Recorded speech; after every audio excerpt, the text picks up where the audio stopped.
السلام علیکم۔ پیش خدمت ہے کہانی امرو اور شیطان جادوگر۔ امرو کا خوف سے برا حال ہو رہا تھا۔ اس کا چہرہ ہلدی کی طرح زرد پڑا ہوا تھا، آنکھوں سے شدید خوف ظاہر ہو رہا تھا اور وہ سیاہ رنگ کے گھوڑے کی پیٹھ سے بری طرح لپٹا ہوا تھا۔ اس کے منہ سے ڈری ڈری سہمی سہمی سی آوازیں نکل رہی تھیں۔ اچھے گھوڑے، میرے پیارے گھوڑے، میں گر پڑوں گا، رک جاؤ، بس اب رک جاؤ، میں کھسک رہا ہوں، نیچے گر رہا ہوں۔ وہ ڈرے ڈرے انداز میں گھوڑے کی گردن سے لپٹا ہوا اس کے کان میں بار بار کہہ رہا تھا، لیکن گھوڑا تھا کہ سرپٹ دوڑتا چلا جا رہا تھا۔ لمحہ بلمحہ اس کی رفتار پہلے سے تیز ہوتی جا رہی تھی، اور جیسے جیسے اس کی رفتار تیز ہوتی جا رہی تھی، اسی طرح امرو کی حالت خوف کی زیادتی سے بدتر ہوتی جا رہی تھی۔ اور جب گھوڑے کی رفتار بے انتہا تیز ہو گئی تو امرو کے حلق سے چیخیں نکلنے لگیں۔ اس کی آنکھوں سے آنسوؤں کی جھڑی لگی ہوئی تھی، اور وہ اس وقت کو کوس رہا تھا جب امیر حمزہ کے دربار میں لائے جانے والے اس موزور گھوڑے کے بارے میں یہ کہا گیا کہ جو اس پر سواری کر کے دکھائے گا اسے انعام دیا جائے گا۔ بس انعام کا سنتے ہی امرو اجار کی لالچی طبیعت بھڑک اٹھی، اور اس نے اٹھ کر گھوڑے پر سواری کا اعلان کر دیا۔ گو امیر حمزہ نے بھی اسے سمجھایا کہ یہ گھوڑا انتہائی سرکش اور موزور ہے، بڑے بڑے شہ سوار اس پر سواری نہیں کر سکتے، لیکن امرو اجار کے ذہن میں تو بس لالچ سمایا ہوا تھا۔ چنانچہ وہ اپنی ضد پر اڑا رہا، اور اس کی ضد کو دیکھتے ہوئے سردار امیر حمزہ نے بھی اسے اس گھوڑے پر سواری کی اجازت دے دی۔ چنانچہ امرو اجار اچھل کر گھوڑے پر چڑھا، اور پھر سردار امیر حمزہ سمیت تمام درباری یہ دیکھ کر حیران رہ گئے کہ جس گھوڑے پر چڑھنے سے بڑے بڑے شہ سوار خوف کھاتے تھے، اور جس نے کئی شہ سواروں کو چند لمحوں میں نیچے گرا دیا تھا، وہ امرو اجار کے سوار ہونے پر بڑے اطمینان اور سکون سے یوں کھڑا تھا جیسے اس کا پالتو گھوڑا ہو۔ اس کی تمام سرکشی اور موزوری جیسے ختم ہو کر رہ گئی تھی۔ سردار امیر حمزہ کے ساتھ ساتھ تمام درباری بھی حیرت سے یہ منظر دیکھ رہے تھے، اور امرو اجار بڑے فخر سے سینہ تانے گھوڑے پر بیٹھا ہوا تھا۔ حیرت انگیز، انتہائی حیرت انگیز، سردار امیر حمزہ کے منہ سے نکلا۔ جناب، حیرت کس بات کی؟ میرا نام امرو اجار ہے، میرے سامنے یہ گھوڑا دم نہیں مار سکتا، امرو اجار نے بڑے فخریہ لہجے میں کہا، اور ساتھ ہی ایک ایڑ مار کر گھوڑے کو آگے بڑھایا تاکہ اسے گھما پھرا کر اس بات کو ثابت کر دے کہ وہ انعام کا حقدار بن چکا ہے۔ گھوڑا بڑے اطمینان سے آگے بڑھا، اور پھر ایک چکر کاٹ کر جب وہ ایسی جگہ پہنچا جہاں سے باہر جانے کا راستہ تھا تو اس نے باہر کا رخ کیا اور آرام سے چلتا ہوا دربار سے باہر آ گیا، اور امرو اجار بڑے اطمینان سے سینہ تانے اس پر بیٹھا ہوا تھا۔ مگر دربار سے باہر آتے ہی یک لخت گھوڑے نے تیزی پکڑی، اور پھر امرو اجار اسے روکتا رہ گیا۔ بس گھوڑے کی رفتار لمحہ بلمحہ بڑھتی چلی گئی، اور امرو اجار خوف زدہ ہو کر اس کی گردن سے چپک گیا۔ اسے معلوم تھا کہ اتنی تیز رفتاری سے بھاگتے ہوئے گھوڑے سے اگر وہ گر گیا تو پھر اس کی ایک ہڈی بھی سلامت نہ رہے گی۔ گھوڑا بھاگتا ہوا اب سردار امیر حمزہ کے شہر سے نکل کر شمالی پہاڑوں میں بھاگا چلا جا رہا تھا، اور امرو اجار اس کی گردن سے لپٹا ہوا رو بھی رہا تھا اور خوف سے چیخیں بھی مار رہا تھا۔ اسے بالکل ہوش نہ تھا کہ گھوڑا کس طرف بھاگا جا رہا ہے۔ وہ تو بس یہی چاہتا تھا کہ کسی طرح گھوڑا رک جائے اور وہ اس پر سے اتر کر اپنی جان بچا لے، لیکن گھوڑے کی رفتار ذرا برابر بھی کم نہ ہو رہی تھی، اور امرو اجار کا سانس خوف کی زیادتی کی وجہ سے گھٹا جا رہا تھا۔ اسے اب موت اپنی آنکھوں کے سامنے ناچتی ہوئی صاف دکھائی دے رہی تھی۔ تقریباً 1 گھنٹہ تک مسلسل اور پوری رفتار سے بھاگنے کے بعد گھوڑے کی رفتار میں یکلخت کمی آتی چلی گئی، اور امرو اجار خوش ہو گیا کہ اب گھوڑا تھک گیا ہے اور اب یہ رک جائے گا، اور وہی ہوا۔ تھوڑی دیر بعد گھوڑا ایک چٹان کے پاس جا کر رک گیا۔ گھوڑا بری طرح ہانپ رہا تھا، اس کے پورے جسم سے پسینہ دھاروں کی صورت میں نکل رہا تھا۔ جیسے ہی گھوڑا رکا، امرو اجار چھلانگ مار کر اس سے نیچے اترا، اور اس طرح جان بچ جانے پر دل ہی دل میں خدا کا شکر ادا کرنے لگا۔ اس کی اپنی بھی بری حالت تھی، اور خوف کی وجہ سے اس کا منہ سوکھ گیا تھا اور اسے شدید پیاس محسوس ہو رہی تھی۔ نیچے اترتے ہی اس نے ادھر ادھر دیکھا اور پھر اسے قریب ہی ایک چشمہ نظر آیا۔ عمرو عیار تیزی سے اس چشمے کی طرف بڑھا۔ گھوڑا بھی آہستہ آہستہ چلتا ہوا اس کے پیچھے آنے لگا۔ عمرو عیار سمجھ گیا کہ مسلسل اور تیز رفتاری سے بھاگنے کی وجہ سے اسے بھی پیاس لگ رہی ہے اور وہ بھی پانی پینا چاہتا ہے۔ عمرو عیار نے اب یہی فیصلہ کیا تھا کہ پانی پینے کے بعد وہ گھوڑے کی لگام پکڑ کر پیدل واپس شہر کی طرف جائے گا۔ اب وہ دوبارہ گھوڑے کی پیٹھ پر بیٹھنے کے لیے ہرگز تیار نہ تھا اور بغیر گھوڑے کو ساتھ لیے وہ واپس جا کر انعام بھی حاصل نہ کر سکتا تھا، اس لیے اس نے پیدل چلنے کا ہی فیصلہ کیا تھا۔ چنانچہ چشمے کے قریب پہنچ کر اس نے بغل سے لٹکی ہوئی زنبیل اتار کر ایک طرف پتھر پر رکھی اور خود آگے بڑھ کر چشمے پر جھک کر پانی پینے میں مصروف ہو گیا۔ ابھی اس نے جھک کر پانی کا ایک ہی گھونٹ ہاتھوں کے پیالے میں بھر کر پیا تھا کہ اسے ایک بار پھر گھوڑے کی ٹاپوں کی آواز سنائی دی۔ یوں لگتا تھا کہ گھوڑا واپس بھاگا جا رہا ہے۔ وہ تیزی سے پلٹا اور دوسرے ہی لمحے وہ بری طرح چونک پڑا، کیونکہ اس نے گھوڑے کو اپنی زنبیل منہ میں پکڑ کر اٹھائے ہوئے تیزی سے واپس بھاگتے دیکھا تھا۔ ارے ارے میری زنبیل، ارے غضب خدا کا! عمرو عیار اس طرح اپنی زنبیل جاتے دیکھ کر پاگلوں کی طرح چیختا ہوا گھوڑے کے پیچھے بھاگا، مگر ظاہر ہے کہ گھوڑے کی رفتار اس سے کئی گنا زیادہ تھی، اس لیے گھوڑا چند ہی لمحوں میں اس کی نظروں سے اوجھل ہو گیا اور صرف اس کی ٹاپوں کی گونج اس کے کانوں میں سنائی دیتی رہی اور پھر وہ گونج بھی ختم ہو گئی۔ عمرو عیار ہانپتا ہوا رک گیا۔ اس کی زنبیل گھوڑے سمیت غائب ہو چکی تھی اور وہ خشک اور ویران پہاڑ کے درمیان بے بس اور اکیلا کھڑا تھا۔ یہ کیا ہو گیا؟ اب میری زنبیل کیسے واپس آئے گی؟ ہائے، میری زندگی بھر کی جمع کی ہوئی دولت اسی میں ہے، جادوگروں کو مارنے کا تمام سامان اس میں ہے۔ ارے میری زنبیل، ہائے میری زنبیل! عمرو عیار نے وہیں کھڑے ہو کر اپنے سینے پر دو ہتھڑ مار مار کر رونا شروع کر دیا، لیکن ظاہر ہے کہ اس طرح رونے سے نہ ہی گھوڑا واپس آ سکتا تھا اور نہ ہی اس کی زنبیل۔ کاش میں نے لالچ نہ کیا ہوتا۔ اب کیا ہوگا؟ اب میں کیسے اپنی زنبیل واپس لوں گا؟ کس سے لوں گا؟ عمرو عیار نے چیخ کر کہا۔ تمہاری زنبیل شیطان جادوگر لے گیا ہے عمرو، یہ گھوڑا نہیں تھا، شیطان جادوگر تھا، شیطان جادوگر۔ اچانک ایک چٹان کی اوٹ سے ایک باریک سی آواز سنائی دی اور اس ویرانے میں یہ آواز سن کر عمرو عیار بری طرح چونک پڑا۔ کون ہو تم اور کہاں سے بول رہے ہو؟ عمرو عیار نے حیرت سے ادھر ادھر دیکھتے ہوئے کہا اور دوسرے لمحے وہ ایک بار پھر چونک پڑا جب اس نے سامنے والی چٹان پر ایک چھوٹے سے بونے کو کھڑے دیکھا جس نے سر پر لمبی سی پھندنے والی ٹوپی پہن رکھی تھی۔ میں بونوں کا سردار ہوں عمرو عیار، اور یہیں اس چٹان میں رہتا ہوں۔ مجھے بے حد افسوس ہے کہ شیطان جادوگر تمہارے ساتھ عیاری کر گیا ہے۔ اس بونے کی آواز سنائی دی۔ میرے ساتھ کوئی عیاری نہیں کر سکتا بونوں کے سردار، میں دنیا کا سب سے بڑا عیار ہوں۔ یہ گھوڑا تھا، اگر اس کی جگہ کوئی جادوگر ہوتا تو میں اسے 1 منٹ میں مکھی بنا دیتا۔ عمرو عیار نے بڑے فخریہ لہجے میں جواب دیتے ہوئے کہا۔ ظاہر ہے وہ ایک بونے کے سامنے تو اپنے آپ کو بے وقوف نہ کہلا سکتا تھا۔ بھولے عمرو عیار، یہ ٹھیک ہے کہ تم دنیا میں سب سے بڑے عیار مانے جاتے ہو، لیکن تم سے بھی بڑے عیار پڑے ہوئے ہیں جسے تم گھوڑا سمجھ رہے تھے۔ یہ دنیا کا سب سے بڑا عیار جادوگر شیطان جادوگر تھا۔ یہ جادوگر چونکہ بے حد شرارتی اور چالاک ہے، اس لیے اسے شیطان جادوگر کے نام سے پکارا جاتا ہے۔ تم نے بے شمار جادوگروں کا خاتمہ کر دیا ہے، اس لیے تمام جادوگر تم سے ڈرتے ہیں۔ چنانچہ افراسیاب نے اس بار تمہارے مقابلے پر شیطان جادوگر کو بھیجا تھا۔ شیطان جادوگر بہت چالاک اور عیار جادوگر ہے۔ اس نے پہلے پوچھ گچھ کی تو اسے معلوم ہوا کہ تمہارے پاس جب تک زنبیل ہے تم پر قابو نہیں پایا جا سکتا۔ چنانچہ اس نے تم سے زنبیل اڑانے کا پروگرام بنایا اور اسے معلوم تھا کہ تم کسی طور بھی زنبیل اپنے سے علیحدہ نہیں کرتے، بلکہ سوتے وقت بھی اسے بغل میں لٹکائے رکھتے ہو۔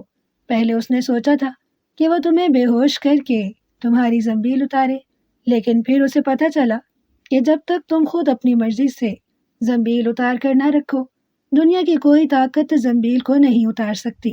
تو اس نے یہ منصوبہ بنایا کہ موز اور گھوڑے کا روپ دھار لیا اور اپنا ایک آدمی ساتھ لیا جو اس گھوڑے کو، جو دراصل شیطان جادوگر خود تھا، امیر حمزہ کے شہر میں لے گیا اور وہاں جا کر یہ اعلان کر دیا کہ جو اس گھوڑے پر سواری کرے گا اسے انعام دیا جائے گا۔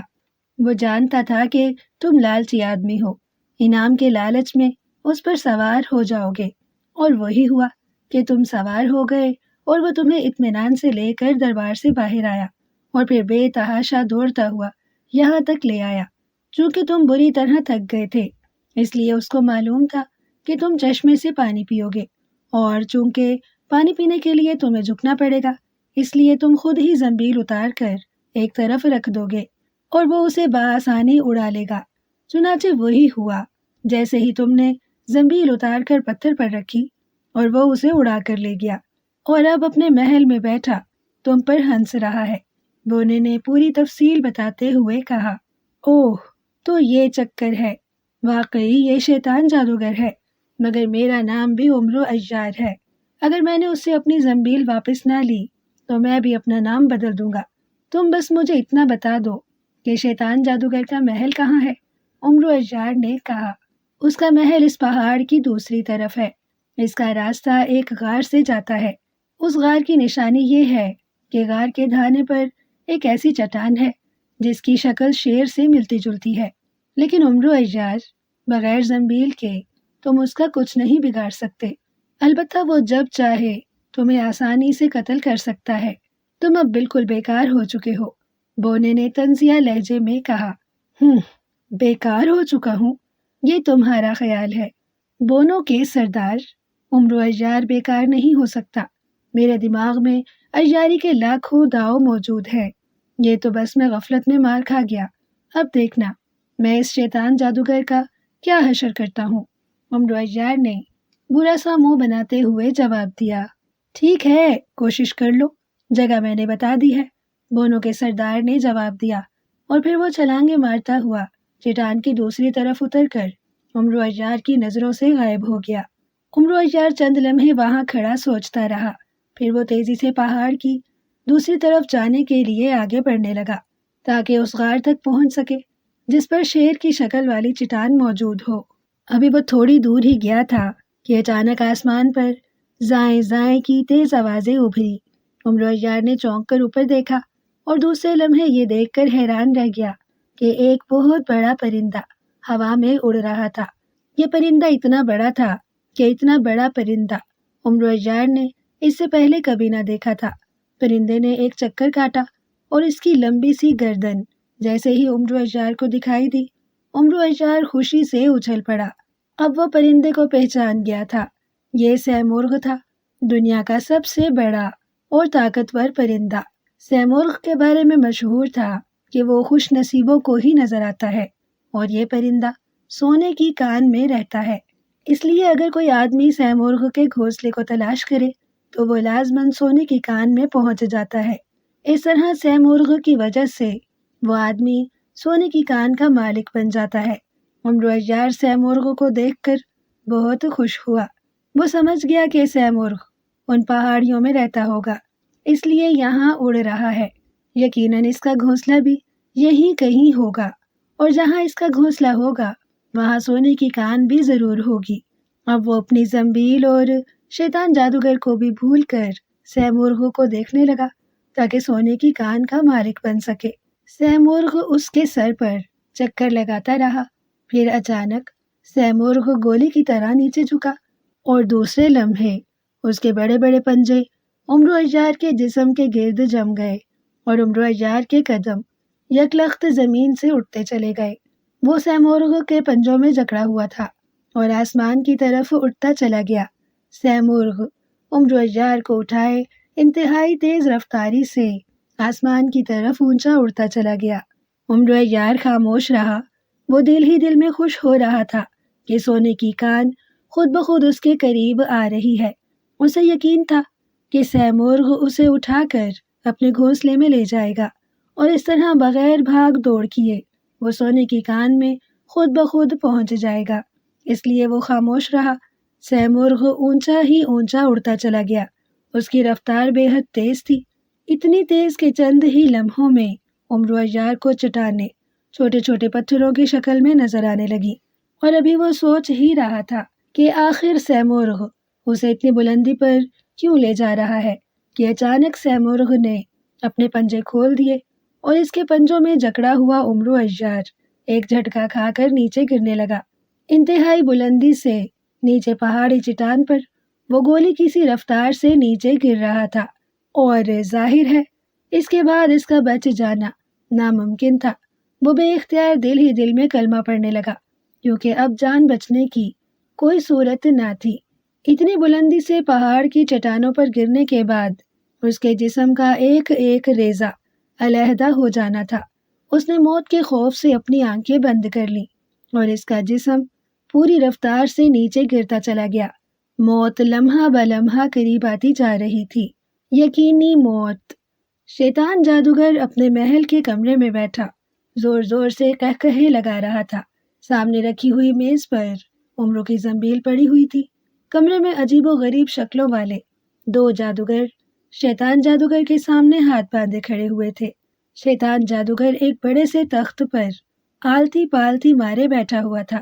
اس کے ہاتھ میں ایک بہت بڑا سا پیالہ تھا جس میں انسانی خون بھرا ہوا تھا۔ وہ خون کے گھونٹ لیتا اور پھر زور زور سے قہقہے مارنا شروع کر دیتا۔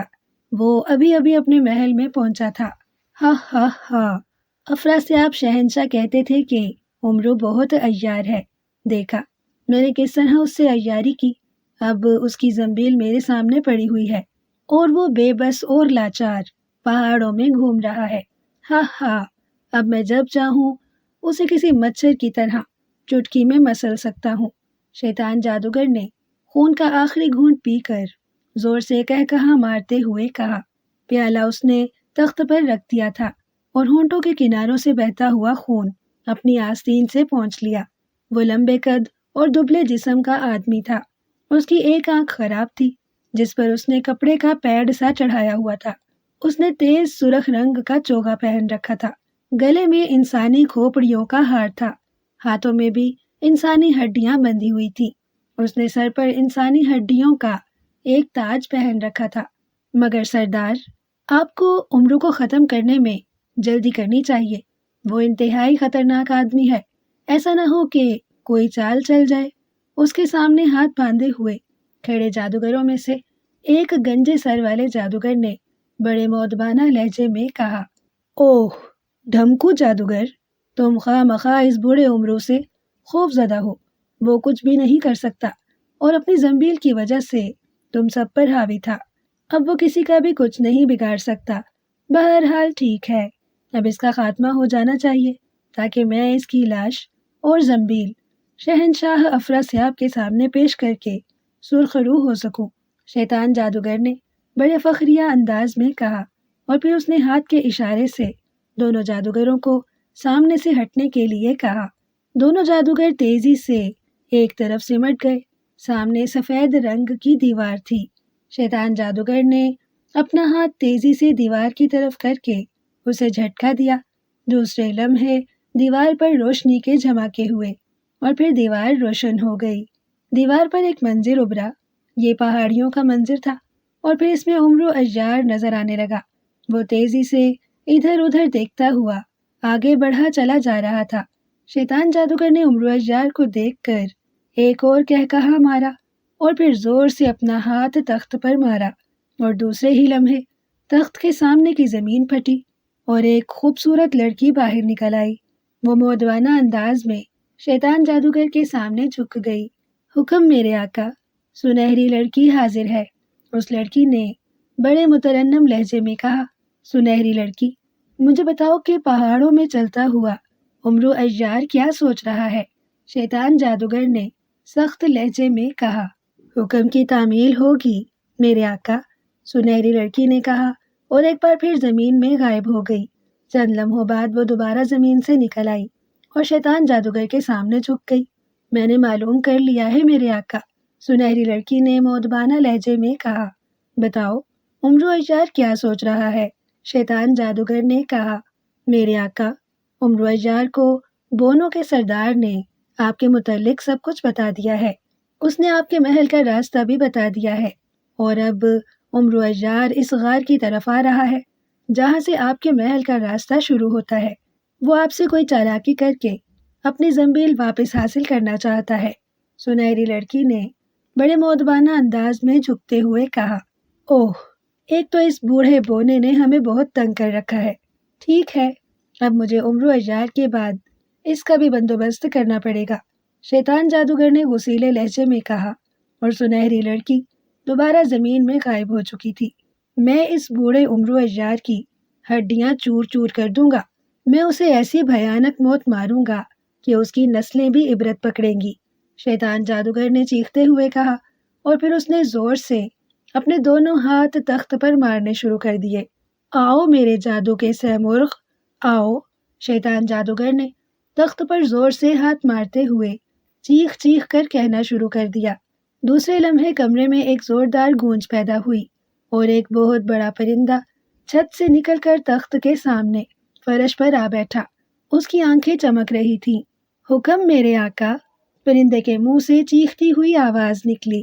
میرے سہ مرغ، پہاڑوں میں عمرو اجار پھر رہا ہے، اسے اپنے پنجوں میں دبا کر آسمان کی بلندیوں پر لے جاؤ، اور پھر اسے بلندی سے نیچے پہاڑوں پر پٹک دو تاکہ اس کی ہڈیاں چور چور ہو جائیں۔ شیطان جادوگر نے غصے سے چیختے ہوئے کہا، حکم کی تعمیل ہوگی میرے آقا، سہ مرغ نے جواب دیا، اور دوسرے لمحے وہ اڑ کر چھت میں سے غائب ہو گیا۔ ہا ہا ہا، اب عمرو اجار عبرتناک موت مرے گا۔ اب اسے پتہ چل جائے گا کہ شیطان جادوگر کتنا طاقتور ہے۔ شیطان جادوگر نے زور زور سے کہے مارتے ہوئے کہا۔ اب اس کی نظریں پھر سامنے دیوار پر جمی ہوئی تھی، جہاں ہوا میں اڑتا ہوا سہ مرغ صاف نظر آ رہا تھا۔ عمرو اجار بھی اب سر اٹھا کر اس سہ مرغ کو دیکھ رہا تھا۔ تھوڑی دیر بعد سہ مرغ اڑتا اڑتا نیچے آیا، اور دوسرے لمحے اس نے جھپٹ کر اپنے بہت بڑے بڑے پنجوں میں عمرو اجار کو دبوچا اور تیزی سے فضا میں بلند ہوتا چلا گیا۔ شاباش میرے سہ مرغ، شاباش، اور اونچا جاؤ، اور اونچا جاؤ، شیطان جادوگر نے خوشی سے اچھلتے ہوئے کہا، اور سہ مرغ اور اونچا اڑتا چلا گیا۔ اور اونچا اڑو تاکہ اونچائی سے گر کر عمرو اجار کی ایک ہڈی بھی سلامت نہ رہے، شیطان جادوگر نے چیختے ہوئے کہا، اور سہ مرغ اور زیادہ اونچا اڑنے لگا۔ عمرو اجار بدستور سہ مرغ کے پنجوں میں جکڑا ہوا لٹک رہا تھا۔ اتنی اونچائی پر سے وہ کسی چھوٹے سے کھلونے کے مانند لگ رہا تھا۔ شاباش میرے سہ مرغ، شاباش، بس اتنی بلندی کافی ہے۔ اب پہاڑی چٹانوں پر گر کر عمرو اجار کی ایک ہڈی بھی سلامت نہ بچے گی۔ گرا دو اسے، چھوڑ دو اسے، کھول دو پنجے اپنے، شیطان جادوگر نے چیختے ہوئے کہا، اور اسی لمحے ہوا میں اڑتے ہوئے سہ مرغ نے اپنے پنجے کھول دیے، اور عمرو اجار جو اس کے پنجوں میں لٹکا ہوا تھا کلابازیاں کھاتا ہوا تیزی سے زمین کی طرف گرنے لگا، جہاں پہاڑی چٹانیں اس کی ہڈیاں توڑنے کے لیے تیار تھیں۔ ہا ہا ہا، اب ختم ہو گیا عمرو اجار، ختم ہو گیا، شیطان جادوگر کے ہاتھوں اس کا خاتمہ ہو گیا۔ شیطان جادوگر نے زور زور سے تخت پر ہاتھ مارتے ہوئے کہا، اور اس کے ہاتھ مارتے ہی دیوار پر روشن منظر غائب ہو گیا۔ بولو میرے شاگردوں، بولو، کیا عمرو اجار ختم ہو گیا؟ شیطان جادوگر نے کمرے میں موجود دونوں جادوگروں سے مخاطب ہو کر کہا، ہاں شیطان جادوگر، اب واقعی عمرو اجار ختم ہو گیا۔ اتنی بلندی سے گرنے کے بعد کوئی شخص زندہ نہیں بچ سکتا۔ کمرے میں موجود دونوں جادوگروں نے متفقہ آواز میں جواب دیتے ہوئے کہا، تو جاؤ اور عمرو اجار کی چٹانوں پر بکھری ہوئی ہڈیاں چن کر لے آؤ، تاکہ میں جادوگروں کے شہنشاہ افراسیاب کے سامنے ثبوت کے طور پر پیش کر کے اسے بتا سکوں کہ جسے اس کے شہر کے لاکھوں جادوگر ہلاک نہ کر سکے، شیطان جادوگر نے اسے ایک ہی بار میں ختم کر دیا ہے۔ شیطان جادوگر نے اچھل کر تخت سے نیچے اترتے ہوئے کہا، ٹھیک ہے ہمارے آقا، ہم ابھی جا کر عمرو اجار کی ہڈیاں چن لاتے ہیں۔ کمرے میں موجود دونوں جادوگروں نے کہا، ہاں تم جاؤ، میں اتنی دیر میں شہنشاہ افراسیاب کو خوشخبری سنا دوں، شیطان جادوگر نے سر ہلاتے ہوئے کہا، اور پھر تیزی سے اس کمرے سے باہر نکلتا چلا گیا۔ کمرے سے نکل کر وہ ایک برآمدے میں آیا اور پھر وہاں سے ایک اور کمرے میں داخل ہو گیا۔ اس کمرے کے سامنے والی دیوار پر شہنشاہ افراسیاب کی ایک بہت بڑی تصویر لگی ہوئی تھی۔ تصویر اتنی اچھی تھی کہ یوں لگتا تھا جیسے لکڑی کے چوکٹے میں شہنشاہ افراسیاب خود کھڑا ہو، لیکن تھی وہ تصویر۔ شیطان جادوگر اس تصویر کے سامنے جا کر رک گیا۔ وہ چند لمحے تصویر کی آنکھوں میں آنکھیں ڈال کر دیکھتا رہا، پھر وہ اس کے سامنے جھکتا چلا گیا۔ جھکنے کے بعد جب وہ سیدھا ہوا تو اس نے زور زور سے ایک منتر پڑھنا شروع کر دیا۔ وہ کافی دیر تک ہاتھ ہوا میں ہلا ہلا کر منتر پڑھتا رہا۔ وہ پھر ایک بار تصویر کے سامنے جھک گیا۔ جادوگروں کے شہنشاہ افراسیاب، شیطان جادوگر تمہارے سامنے حاضر ہے۔ شیطان جادوگر نے اپنا فقرہ 3 بار دہرایا اور پھر اٹھ کر کھڑا ہو گیا۔ اب کہ وہ ایک بار پھر شہنشاہ افراسیاب کی تصویر کی آنکھوں پر نظریں جمائے کھڑا تھا۔ چند لمحوں بعد تصویر کی آنکھوں میں چمک پیدا ہونے لگی اور پھر تصویر کے ہونٹ ہلے۔ شیطان جادوگر، ہمیں تم نے کیسے یاد کر لیا؟ تصویر میں سے شہنشاہ افراسیاب کی آواز نکلی اور کمرے میں گونجنے لگی۔ آپ کا خادم شیطان آپ کو ایک بہت بڑی خوشخبری سنانا چاہتا ہے، شہنشاہ اعظم۔ شیطان جادوگر نے ادب سے جھک کر بڑے مؤدبانہ لہجے میں کہا، ایسی کون سی خوشخبری ہے؟ جلدی سناؤ، ہم بے چینی سے منتظر ہیں۔ افراسیاب نے اشتیاق آمیز لہجے میں پوچھا، جناب، آپ کے خادم شیطان جادوگر نے عمر و اجیال کا خاتمہ کر دیا ہے۔ شیطان جادوگر نے بڑے فخریہ لہجے میں کہا، کیا کہہ رہے ہو؟ یہ کیسے ممکن ہے؟ وہ بہت بڑا عیار ہے، اس کو مارنا اتنا آسان نہیں جتنا تم نے سمجھ لیا ہے۔ شیطان جادوگر افراسیاب نے ایسے لہجے میں کہا جیسے اسے شیطان جادوگر کی بات پر ذرا بھی یقین نہ آ رہا ہو۔ میں سچ کہہ رہا ہوں، شہنشاہ اعظم، عمر و اجیال مر چکا ہے، اس کی زنبیل میرے قبضے میں ہے۔ میرے شاگرد باہر پہاڑ کی چٹانوں پر بکھری ہوئی اس کی ہڈیاں سمیٹنے گئے ہوئے ہیں۔ شیطان جادوگر نے جواب دیا، تم نے اسے کیسے مارا؟ مجھے تفصیل بتاؤ۔ شہنشاہ افراسیاب نے مشکوک لہجے میں کہا، اور شیطان جادوگر نے گھوڑا بن کر امیر حمزہ کے شہر جانے سے لے کر سیمرغ کے عمر و اجیال کو اتنی بلندی سے گرائے جانے کے تمام واقعات تفصیل سے سنا دیے۔ بہت خوب، واقعی تم نے زبردست عیاری سے کام لیا ہے، اور پھر بغیر زنبیل کے عمر و اجیال واقعی بیکار ہو جاتا ہے، لیکن مجھے اب بھی یقین نہیں آ رہا کہ وہ واقعی مر چکا ہے۔ شہنشاہ افراسیاب نے کہا، جب آپ اس کی زنبیل اور ہڈیاں ملاحظہ فرمائیں گے تو آپ کو یقین آ جائے گا میرے آقا۔ شیطان جادوگر نے کہا، ٹھیک ہے، تم فوراً اس کی زنبیل اور اس کی ہڈیاں لے کر میرے پاس پہنچ جاؤ۔ اگر واقعی تم عمر و اجیال کو مارنے میں کامیاب ہو چکے ہو تو پھر سمجھ لو کہ تم نے ایک عظیم الشان کارنامہ سر انجام دیا ہے، جس کا تمہیں بہت بڑا انعام دیا جائے گا جو تم تصور بھی نہیں کر سکتے۔ شہنشاہ افراسیاب نے کہا، میں پہنچ جاؤں گا آقا، اور انعام بھی لوں گا، آپ میرا انتظار کریں۔ شیطان جادوگر نے ادب سے جھکتے ہوئے کہا اور پھر مڑ کر تیز تیز قدم اٹھاتا کمرے سے باہر نکلتا چلا گیا، کیونکہ افراسیاب کی تصویر کی آنکھیں بجھ چکی تھیں اور اب وہ دوبارہ ایک عام سی تصویر بن گئی تھی۔ عمر و اجیال انتہائی تیز رفتاری سے نیچے گر رہا تھا۔ اس نے آنکھیں بند کی ہوئی تھی اور اس کا سانس گلے میں اٹک کر رہ گیا تھا۔ لمحہ بلمحہ موت اس کے قریب آتی جا رہی تھی۔ اچانک اس کے منہ سے بے اختیار نکلا کہ یا اللہ، اگر میں نے زندگی میں کوئی نیکی کی ہے تو اس نیکی کے صدقے مجھے اس بری موت سے بچانا۔ یہ الفاظ بڑبڑاہٹ کے انداز میں اس کے منہ سے نکلے، اور ان الفاظ کا منہ سے نکلنا تھا کہ اچانک اس کے جسم کو ایک زوردار جھٹکا لگا اور اس کا رخ ذرا سا بدل گیا۔ جھٹکا لگنے کی وجہ سے عمر و اجیال نے آنکھیں کھول دی۔ اس نے دیکھا کہ ایک کافی بڑا پرندہ اس کے قریب سے گزرا چلا جا رہا تھا یہ جھٹکا اس پرندے کے پر سے ٹکرانے کی وجہ سے لگا تھا۔ پرندے کی رفتار اتنی تیز تھی کہ عمرو عیار سے ٹکرانے کے فوراً بعد ہی وہ نظروں سے غائب ہو گیا۔ ادھر عمرو عیار چند لمحوں بعد ہی غڑاب سے پانی کے ایک بہت بڑے تالاب میں گرتا چلا گیا۔ چونکہ وہ خاصی بلندی سے نیچے گرا تھا، اس لیے تالاب کی آخری تہہ تک ڈوبتا چلا گیا اور تہہ کے بالکل قریب جا کر اس کے جسم کی رفتار ختم ہو گئی، اور اس کے بعد پانی نے اسے پوری قوت سے باہر اچھال دیا اور عمرو عیار ایک جھٹکے سے پانی کی سطح سے باہر نکل آیا۔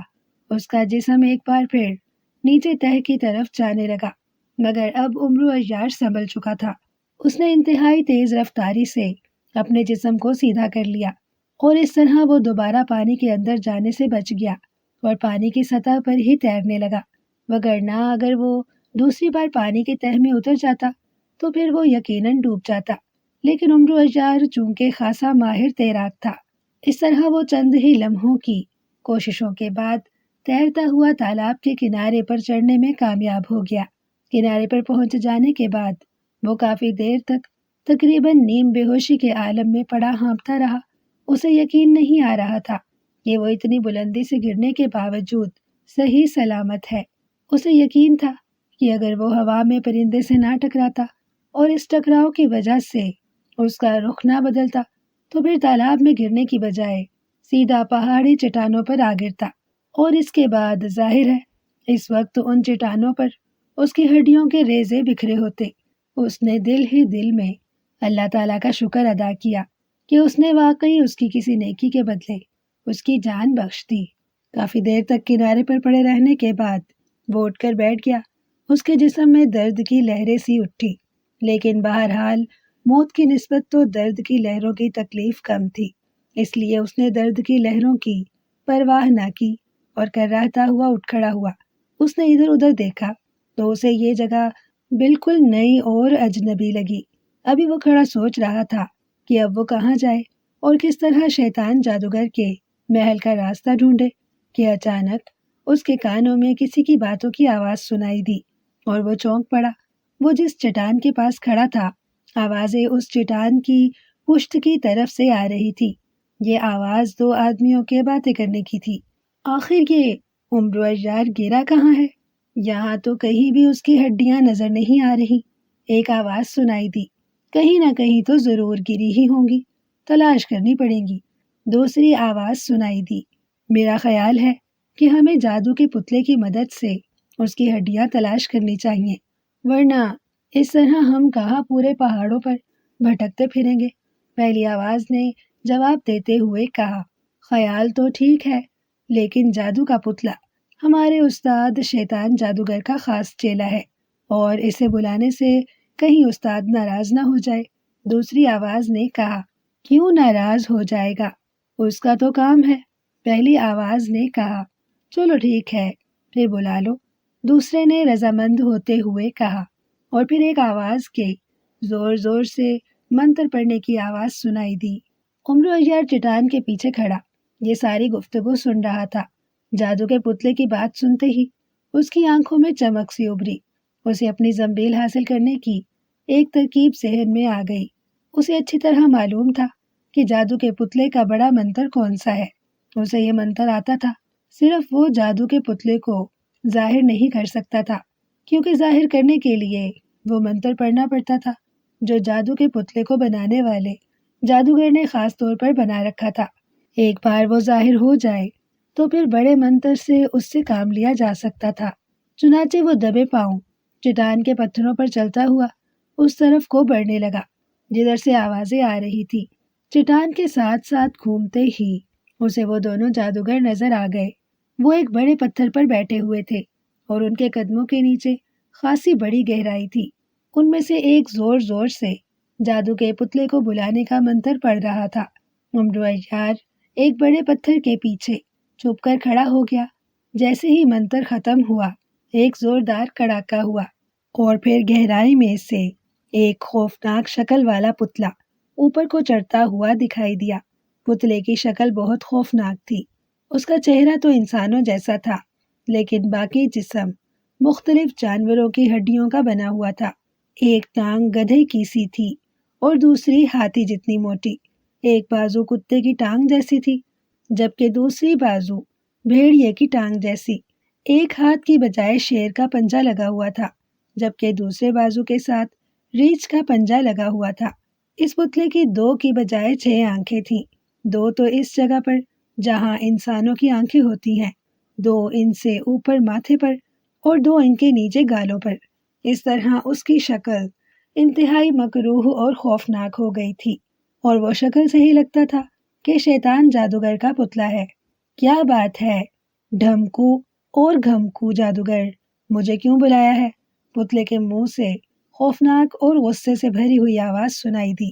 شیطان جادوگر کے جادو کے پتلے، شیطان جادوگر نے ہمیں عمر و اجار کی ہڈیاں ڈھونڈنے کا حکم دیا ہے، لیکن ہم تو گھوم گھوم کر اور چل چل کر تھک گئے ہیں، لیکن ہمیں عمر و اجار کی ہڈیاں نہیں ملی، اس لیے ہم نے تمہیں بلایا ہے کہ تم ہمیں اس کی ہڈیاں ڈھونڈ دو۔ ان میں سے ایک جادوگر نے بڑے مؤدبانہ انداز میں کہا، ڈھمکو جادوگر، عمر و اجار کی ہڈیاں اس کے جسم میں موجود ہیں۔ جادو کے پتلے نے جواب دیا، جسم میں موجود ہیں؟ یہ کیا کہہ رہے ہو؟ اتنی بلندی سے اسے شیطان جادوگر کے سیمرغ نے نیچے پھینکا تھا کہ اس کے جسم کی ہڈیاں یقیناً پہاڑی چٹانوں پر بکھری پڑی ہوں گی، اور تم کہہ رہے ہو کہ اس کے جسم میں موجود ہیں؟ ڈھمکو جادوگر نے حیرت بھرے لہجے میں کہا، میں سچ کہہ رہا ہوں ڈھمکو جادوگر، اگر تمہیں یقین نہ آئے تو میں عمر و اجار کو پکڑ کر لے آتا ہوں، تم خود دیکھ لینا۔ جادو کے پتلے نے غصیلے لہجے میں کہا، ہاں پکڑ کر لے آؤ، اگر وہ زندہ بچ بھی گیا ہے تب بھی ہم اسے پکڑ کر اپنے استاد کے سامنے پیش کر دیں گے، ڈھمکو جادوگر نے کہا، اور جادو کا پتلا تیزی سے اس طرف آنے لگا جس طرف چٹان کے پیچھے عمر و اجار چھپا ہوا تھا۔ عمر و اجار بھی یہی چاہتا تھا کہ جادو کا پتلا اس کے قریب آ جائے تاکہ وہ بڑا منتر اس پر پوری طرح اثر کر جائے۔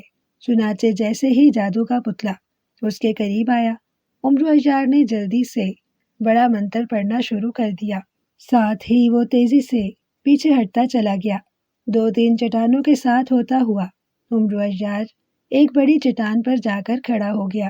جادو کا پتلا اس کے سامنے آ کر رک گیا۔ بڑے منتر کی وجہ سے اس کی 4 آنکھیں بند ہو گئی تھیں اور صرف ماتھے والی 2 آنکھیں کھلی ہوئی تھیں۔ میں شیطان جادوگر کا پتلا ہوں، تم نے مجھ پر بڑا منتر کیوں پڑھا ہے؟ فوراً اس جادو کو ختم کر دو، اگر شیطان جادوگر کو پتہ لگ گیا تو وہ مجھے تباہ کر دے گا۔ جادو کے پتلے نے گھورتے ہوئے کہا۔ 4 آنکھیں بند ہو جانے کی وجہ سے اس پر بے پناہ گھبراہٹ طاری تھی اور اس کی شکل بگڑ گئی تھی اور یوں لگتا تھا جیسے اسے شدید تکلیف ہو رہی ہو۔ مجھے معلوم ہے کہ بڑے منتر کی وجہ سے تم سخت تکلیف میں ہو، اور جب تک میں یہ بڑا منتر ختم نہ کروں تمہاری تکلیف بڑھتی چلی جائے گی، جادو کے پتلے، لیکن میرے منتر ختم کرنے کی ایک شرط ہے۔ عمر و اجار نے مسکراتے ہوئے کہا، وہ کون سی شرط ہے؟ جلدی بتاؤ، جادو کے پتلے نے اور زیادہ گھبرائے ہوئے لہجے میں پوچھا۔ شیطان جادوگر کے پاس میری زنبیل ہے، وہ مجھے لا دو، عمر و اجار نے کہا۔ یہ تو بڑی آسان شرط ہے، میں ابھی لا دیتا ہوں، جادو کے پتلے نے اس آسان شرط پر خوش ہوتے ہوئے کہا۔ تو جلدی لے آؤ تاکہ میں تمہاری تکلیف دور کر دوں، عمر و اجار نے تیز لہجے میں کہا، اور جادو کا پتلا سر ہلاتا ہوا یکلخت غائب ہو گیا۔ اب ابرو کو صرف اتنا خطرہ تھا کہ اگر شیطان جادوگر نے پتلے کو دیکھ لیا تو وہ خود بھی بڑا منتر ختم کر دے گا، مگر چند لمحوں بعد جب جادو کا پتلا دوبارہ نمودار ہوا تو اس کے ہاتھوں میں عمر و اجار کی زنبیل موجود تھی۔ زنبیل کو دیکھتے ہی عمر و اجار کی بانچیں خوشی سے کھل اٹھی۔ یہ مجھے دے دو جلدی، عمر و اجار نے کہا، اور جادو کے پتلے نے زنبیل عمر و اجار کی طرف بڑھا دی۔ عمر و اجار نے جھپٹ کر زنبیل پکڑی اور پھر خوشی کے مارے اچھلنے لگا۔ اسے یوں لگ رہا تھا جیسے اسے نئی زندگی مل گئی ہو۔ اس نے تیزی سے زنبیل اپنی بغل میں لٹکا لی۔ اب بڑا منتر ختم کر دو، مجھے بے حد تکلیف ہو رہی ہے، جادو کے پتلے نے کہا۔ یہ بتاؤ کہ شیطان جادوگر نے تمہیں زنبیل لانے کیسے دی؟ اس نے روکا نہیں تمہیں؟ عمر و اجار نے پوچھا۔ اس بار اس کے لہجے میں بڑا اعتماد تھا۔ وہ مجھے کیسے روکتا؟ وہ تو افراسیاب کی تصویر کو زندہ کر کے اس سے باتیں کر رہا تھا۔ زنبیل بڑے کمرے کی میز پر پڑی تھی۔ جادو کے پتلے نے جواب دیتے ہوئے کہا، وہ کیا باتیں کر رہا تھا؟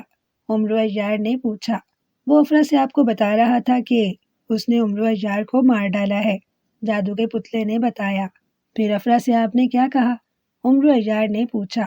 افراسیاب نے اسے حکم دیا ہے کہ وہ عمرو عیار کی زنبیل اور اس کی ہڈیاں اس کے حضور پیش کرے تو اسے بہت بڑا انعام دیا جائے گا۔ جادو کے پتلے نے تفصیل بتاتے ہوئے کہا، میری ہڈیاں تو وہ قیامت تک نہ پا سکے گا، البتہ میں اس کی ہڈیاں افراسیاب کی جھولی میں ڈال دوں گا۔ عمرو عیار نے غصے سے بڑبڑاتے ہوئے کہا، بڑا منتر ختم کر دو۔ جادو کے پتلے نے ایک بار پھر اسے یاد دلاتے ہوئے کہا، پہلے مجھے یہ بتاؤ کہ شیطان جادوگر کی موت کس طرح لکھی ہوئی ہے؟ عمرو عیار نے پوچھا۔ شیطان جادوگر کو تم نہیں مار سکتے، اس کی موت ایک سینگوں والی بدروح کے قبضے میں ہے، اور یہ بدروح اس کے محل کے ایک خاص قید خانے میں رہتی ہے۔ اس قید خانے کے اندر شیطان جادوگر کے علاوہ اور کوئی نہیں جا سکتا۔ اس سینگوں والی بدروح کے قبضے میں بے شمار دیو ہیں، تو وہ ان دیووں کی مدد سے ہر آنے والے کو مار ڈالتا ہے۔ جادو کے پتلے نے جواب دیا، مجھے بتاؤ کہ میں کس طرح شیطان جادوگر کا خاتمہ کر سکتا ہوں؟ عمرو عیار نے پوچھا۔ سینگوں والی بدروح کے پاس طلسمی چراغ ہے، اس چراغ پر ایک خاص منتر پھونکا جائے تو گنجے سر والا ایک خوفناک دیو ظاہر ہوتا ہے۔ جب تک اس دیو کو قتل نہ کیا جائے شیطان جادوگر کی سب سے بڑی طاقت ختم نہیں ہو سکتی اور وہ نہیں مر سکتا، اور اس دیو کو بوتل کا دیو ہی قتل کر سکتا ہے، اور یہ بوتل شیطان جادوگر کے قبضے میں ہے۔ جادو کے پتلے نے بتایا۔ یہ بوتل اس نے کہاں رکھی ہوئی ہے؟ عمرو عیار نے پوچھا۔ یہ بوتل محل کے نیلے تالاب کے نیچے ایک خفیہ تہہ خانے میں ہے، یہاں تک کوئی نہیں جا سکتا۔ اور سنو، اب بڑا منتر ختم کر دو۔ شیطان جادوگر اب افراسیاب سے باتیں ختم کر کے واپس آ رہا ہے، جادو کے پتلے نے بتایا۔ ٹھیک ہے، میں نے منتر ختم کر دیا ہے اور اب تم جا سکتے ہو، عمرو عیار نے کہا، اور جادو کے پتلے نے زور سے ایک جھرجھری لی، مگر دوسرے لمحے اس کا ہاتھ تیزی سے بڑھا اور اس نے عمرو عیار کی گردن پکڑ لی، اور عمرو عیار نے اپنے آپ کو چھڑانے کی بے حد کوشش کی، لیکن جادو کے پتلے کی گرفت بے حد مضبوط تھی۔ اس کا سانس رکتا چلا گیا اور دوسرے لمحے وہ بے ہوش ہو کر جادو کے پتلے کے مضبوط ہاتھ میں لٹکتا چلا گیا، اور جادو کا پتلا زور زور سے کہے مارتا ہوا اسے اٹھائے شیطان جادوگر کے محل کی طرف اڑتا چلا گیا۔ شیطان جادوگر جیسے ہی اس کمرے میں داخل ہوا جہاں میز پر وہ عمرو عیار کی زنبیل چھوڑ گیا تھا، اس کی آنکھیں حیرت سے پھٹ گئیں کیونکہ میز خالی پڑی ہوئی تھی، زنبیل غائب تھی۔ وہ حیرت سے خالی میز کو دیکھتا رہا۔ زنبیل اس کمرے سے باہر نہ جا سکتی تھی، اور نہ ہی کسی میں اتنی جرأت تھی کہ وہ بغیر شیطان جادوگر کی اجازت کے زنبیل اٹھا سکتا۔ پھر آخر زنبیل کہاں چلی گئی؟ شیطان جادوگر ابھی سوچ ہی رہا تھا کہ اچانک کمرے کا دروازہ کھلا اور ڈھمکو اور گھمکو جادوگر پریشانی کے عالم میں اندر داخل ہوئے، اور پھر روتے ہوئے وہ شیطان جادوگر کے قدموں میں گر پڑے۔ جان کی امان چاہتے ہیں، ہم جان کی امان چاہتے ہیں، ان دونوں نے بیک وقت روتے ہوئے کہا۔ جان کی امان دی، مگر تم رو کیوں رہے ہو؟ کیا بات ہے؟ شیطان جادوگر نے حیرت بھرے لہجے میں کہا، اور جان کی امان ملتے ہی وہ دونوں اٹھ کھڑے ہوئے۔ ہمارے استاد، ہمارے آقا، تمہاری زنبیل جادو کے پتلے نے عمرو عیار کو دے دی ہے، ڈھمکو جادوگر نے روتے ہوئے کہا۔ کیا کہہ رہے ہو؟ جادو کے پتلے کی یہ جرأت؟ وہ میرے جادو کا پتلا ہے، وہ عمرو عیار کو زنبیل کیسے دے سکتا ہے؟ اور ہاں، یہ کیا بکواس ہے؟ عمرو عیار کو دے دی ہے؟ عمرو عیار تو مر چکا ہے، پھر عمرو عیار کہاں سے آ گیا؟ شیطان جادوگر نے غصے سے چیختے اور فرش پر پیر بٹکتے ہوئے کہا۔ وہ زندہ ہے میرے آقا، ہم نے خود اپنی آنکھوں سے اسے زندہ دیکھا ہے، گھمکو جادوگر نے روتے ہوئے کہا۔ پوری تفصیل بتاؤ، جلدی۔ شیطان جادوگر کا غصہ عروج پر پہنچ گیا، وہ بری طرح دانت پیسنے لگا، اس کی مٹھیاں بھینچ گئیں۔ میرے آقا، تمہارے حکم پر ہم عمرو اجار کی ہڈیاں چننے کے لیے پہاڑ پر گئے تھے۔ ہم ہڈیاں تلاش کرتے رہے لیکن ہمیں ہڈیاں نہیں مل سکیں۔ جب ہم تلاش کر کے تھک گئے تو ہم نے سوچا کیوں نہ جادو کے پتلے کو بلا کر اس سے پوچھا جائے کہ عمرو اجار کی ہڈیاں کہاں بکھری ہوئی ہیں۔ چنانچہ ہم نے جادو کے پتلے کو بلایا اور اسے حکم دیا کہ وہ عمرو اجار کی ہڈیاں تلاش کر کے ہمیں وہ جگہ بتائے۔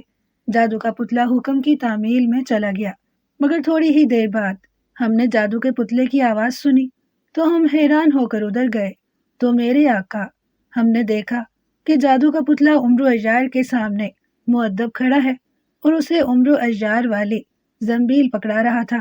یہ دیکھ کر ہم نے جادو کے زور سے پتلے کو واپس لانا چاہا، مگر پھر ہمیں معلوم ہوا کہ جادو کے پتلے پر بڑا منتر کر دیا گیا ہے۔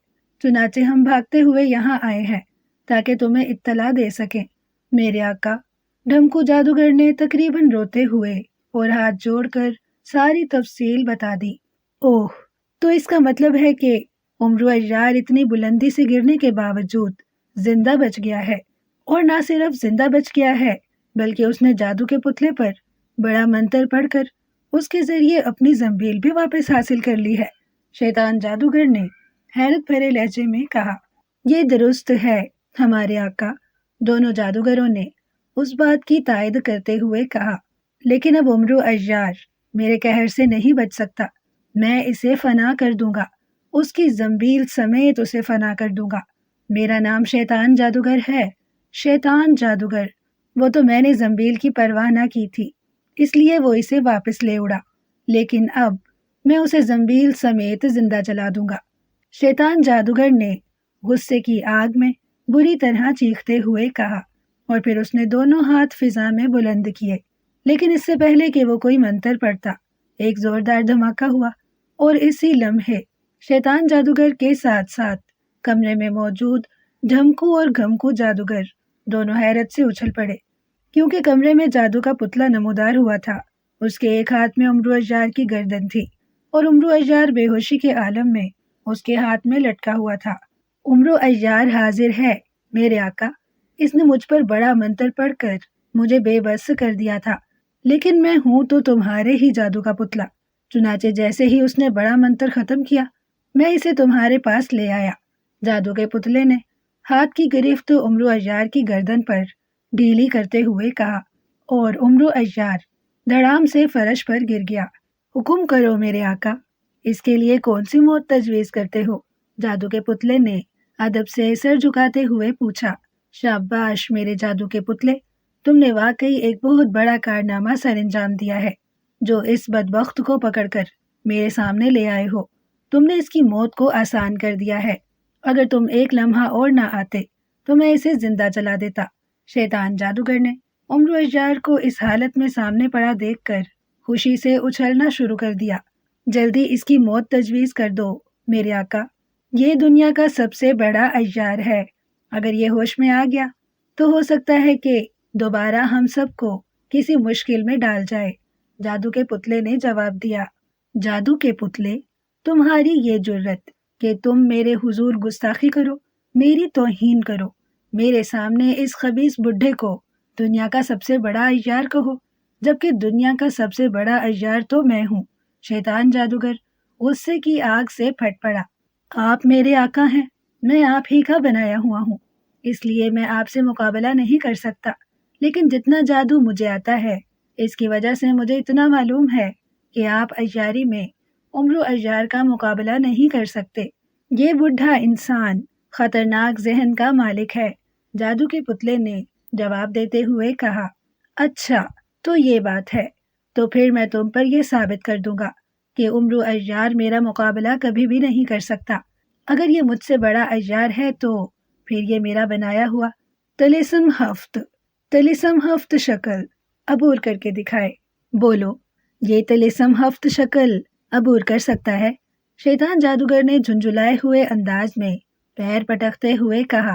نہیں شیطان جادوگر، نہیں، طلسم ہفت شکل دنیا کا سب سے خطرناک طلسم ہے، کسی انسان یا جن، حتیٰ کہ جادوگر کے بس میں بھی نہیں کہ اسے عبور کر سکے۔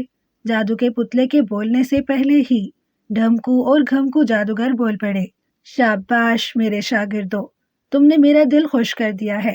تو ٹھیک ہے جادو کے پتلے، میں نے عمرو عیار کے لیے سزا تجویز کر دی ہے، اسے طلسم ہفت شکل میں پھینک دو، پھر میں دیکھتا ہوں کہ یہ کیسے زندہ رہتا ہے۔